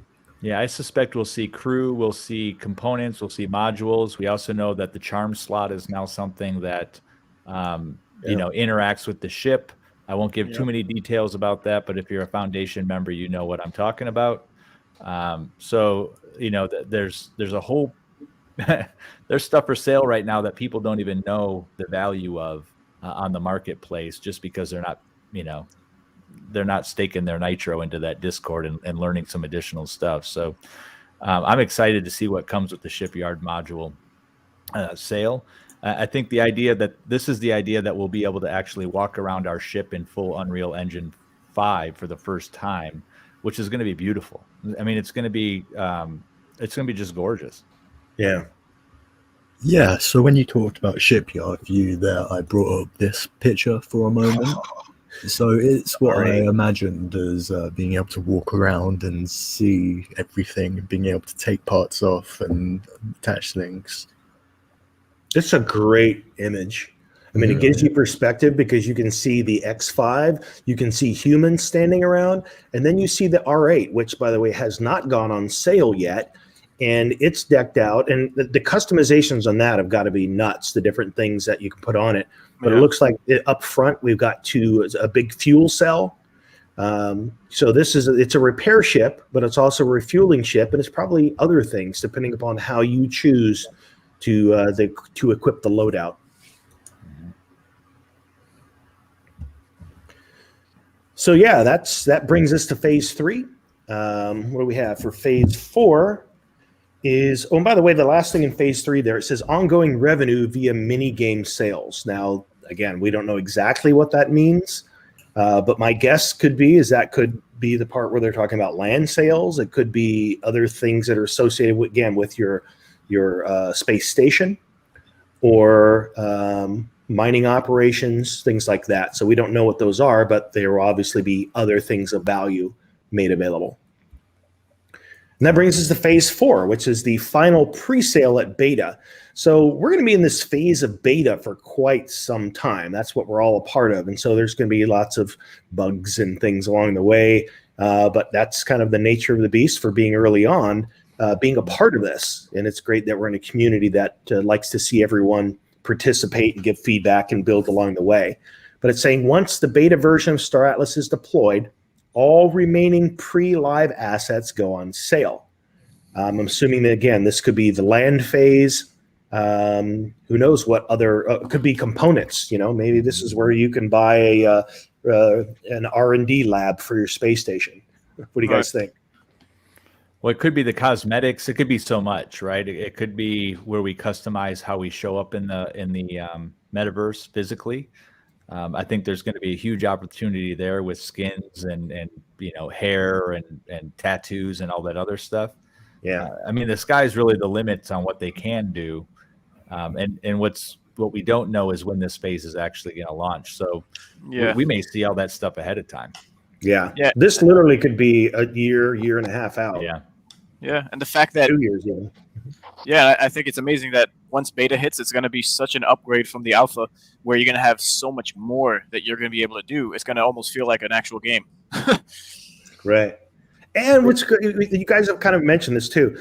We're going to be able to see the character development tree, probably even in the mini game, even though you will never visually see your character at that point or others. So imagine as you're starting to develop this connection with this character through your gameplay, eventually then all of a sudden you get to see the 3D version of this start to unfold. It's going to be pretty fascinating to watch that unfold after you've been playing this for a while. Yeah, to that end, you know what they could do, and because they've already shown us some in-engine footage of different things.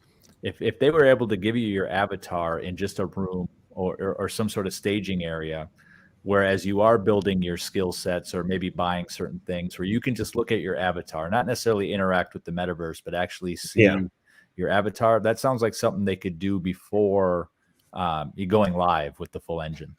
And do like a town hall. That would be a cool way to do town halls. That'd People show up in their avatars. Yeah, just being able to see your person. Like imagine playing World of Warcraft and you're not able to click the enter world button, but you're just able to view everything or create your character. That'd be cool. Yeah, absolutely. Yep. All right, so that brings us to something that they're calling Phase 5, ongoing sales of newly introduced assets. So again, things that we don't even know, things they don't even know. Limited to new concepts and post-live production, ready assets developed by the Star Atlas development team. And then it goes on to say all production-ready assets are no longer purchasable upon full launch of the live version of Star Atlas. This does not include the remaining Phase 3 beta sale assets. Not sure what that means, but again, I mean, these are pulled directly from the white paper, so these are things that have been thought of long ahead, even before the GAL. And it's interesting to watch how the GAL rolled out compared to things that they said within the white paper itself. They've held true to many of the things that they planned from the beginning. Now, it does say here, Star Atlas parent company receives transaction tax from all in-game trades. You know how I read that, Jesse, is the middle part is it sounds like they're going to be putting a moratorium on any of the GAO assets that were sold, right? So you won't be able to buy them in the marketplace. It sounds like secondary marketplace, you'll be able to buy them, but it sounds like from that point on, you have to manufacture the ship, right? Yeah. And I'm wondering and maybe one of you has an answer to this or a thought. Are they going to release new ships after the game goes live? Are they going to release new ships as an outright purchase, or is it going to be a blueprint that you buy and have to build? I think they kind of have to, because if they don't, then it will stall entry into the game. Meaning, like if all of a sudden the only ships available are the ships that have already been purchased by people, and we don't know the lag time that's going to take for people to get the assets and resources, things together to be able to create ships, then all of a sudden you have a bunch of people that can't play because they don't have a ship unless they want to pay an inflated price on the secondary market. So my guess is they will continue with some ship sales of some sort, but it won't be the ships that have already been sold. I think they're going to hold those in somewhat high regard. Even if later you can create those ships to manufacture them yourself, some of these ships are probably going to have some type of rare something that you need. So it's not going to be an easy thing to recreate. That's kind of my guess of where they're going with it. I hope so. Yeah. The Salvage Wars thing is pretty interesting, though. It allows them to create a loot box system as needed, right? That's the way I'm seeing it. So if they need to, every company needs a revenue stream, right? And if they're not getting enough through the taxes, they might be able to introduce either new components or new things into the world through these Salvage Wars, salvage boxes. But we know they're loot boxes at the end of the day. Right? Yeah, That's what they are. So I'm really curious to see how those show up in the game. And if it's going to create a pay to win type of scenario where you can only get certain things that give you a competitive advantage from these salvage wars, or if it's just resources. So what do you guys think's inside? What's a guess? I doubt crew members, unless there's an oxygen supply.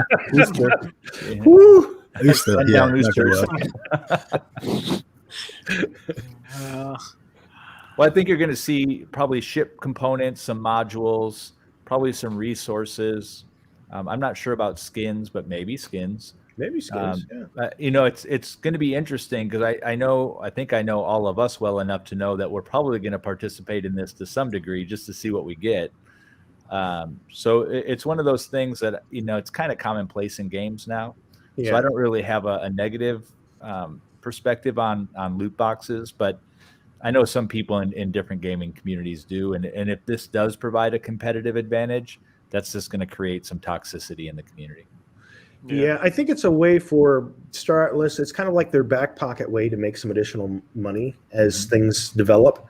I think that they can be used in a way that isn't damaging. Yeah, there's a lot of games that just really do the whole loot box thing wrong, and it just ends up being like, hey, you want to buy a lottery ticket? And hopefully they stay far away from that.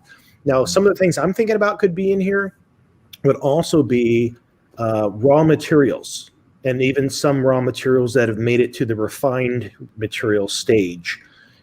So yeah, just that gives a variety of things. So it could be, an element from, some meteor. It could be a bunch of components that are nothing on themselves, but you need them as a part of this recipe for something else. So it could be a bunch of stuff like that and things you may never use, but then you can then put those things on the market if you don't choose to use them. So I'm hoping that that's going to be the approach, because I agree with you. Loot boxes can really go poorly and be like that lottery ticket thing, which I hope this is not going to be.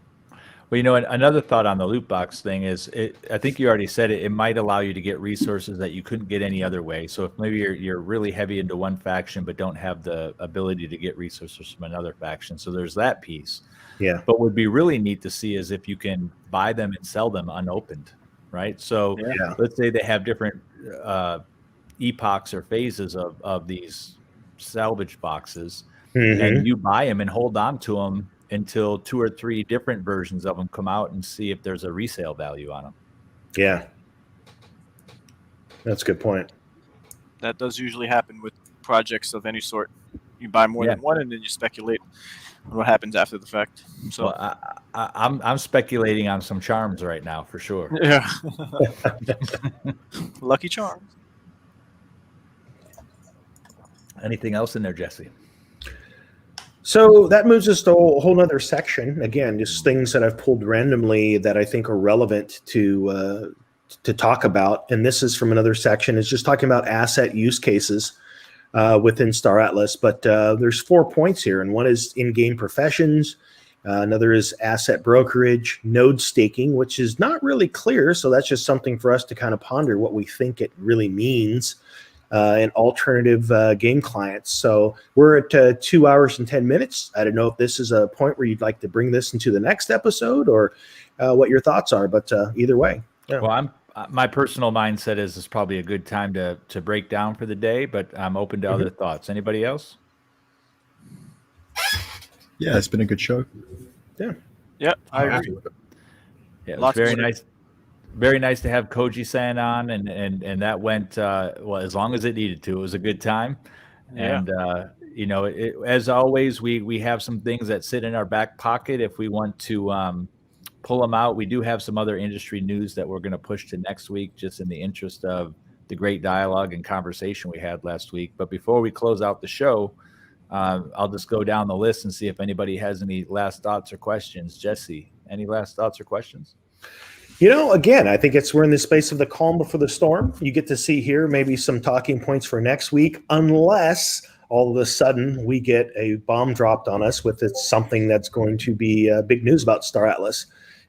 These shows are great. Again, most of this is speculation because there's a lot we just don't know, but it's fun for us to all talk about what we think could be.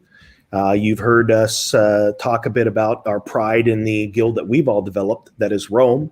So if you're in a place where you're uncertain about a guild, and we do have lots of people in other guilds that watch this show, and you're absolutely welcome. But if you find yourself unaffiliated and you're looking for a home, be sure to check us out at gorome.io.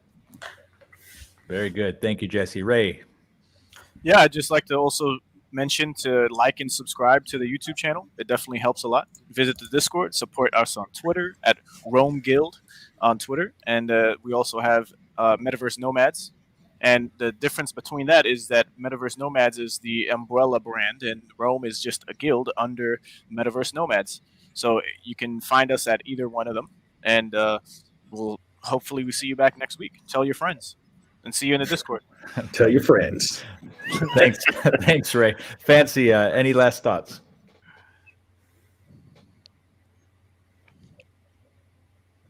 Maybe his mic is on mute, but yeah, I was talking. Thanks for that, Ray.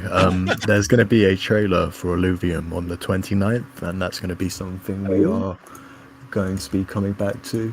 They have just been posting a lot of stuff, and it's going to be fun.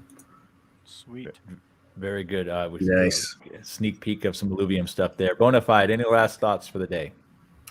Yeah, thanks, Ray, for pointing out the difference between Metaverse Nomads and Rome. Also, I want to give another shout out to Koji-san for coming on the show, and just welcome everybody from the entire international community, male and female, as we talked about during the show. Rome is all inclusive, and we welcome everybody flooding in. We've had huge numbers coming in lately, and we're really excited about all of that, and we're ready to build for it. Yeah, I don't think it could be said any better. Everybody has a home with Rome, right? That's our new tagline. Absolutely. As of 5 seconds ago. So thanks, everybody, for joining us on the Metaverse Nomads podcast. We're here every week at the same time, same channel. Please like and subscribe. We're always happy to have you here. Ask your questions both in chat and also on our Discord. You can follow up with us as well. And that said, have a great week. We'll see you all again next week.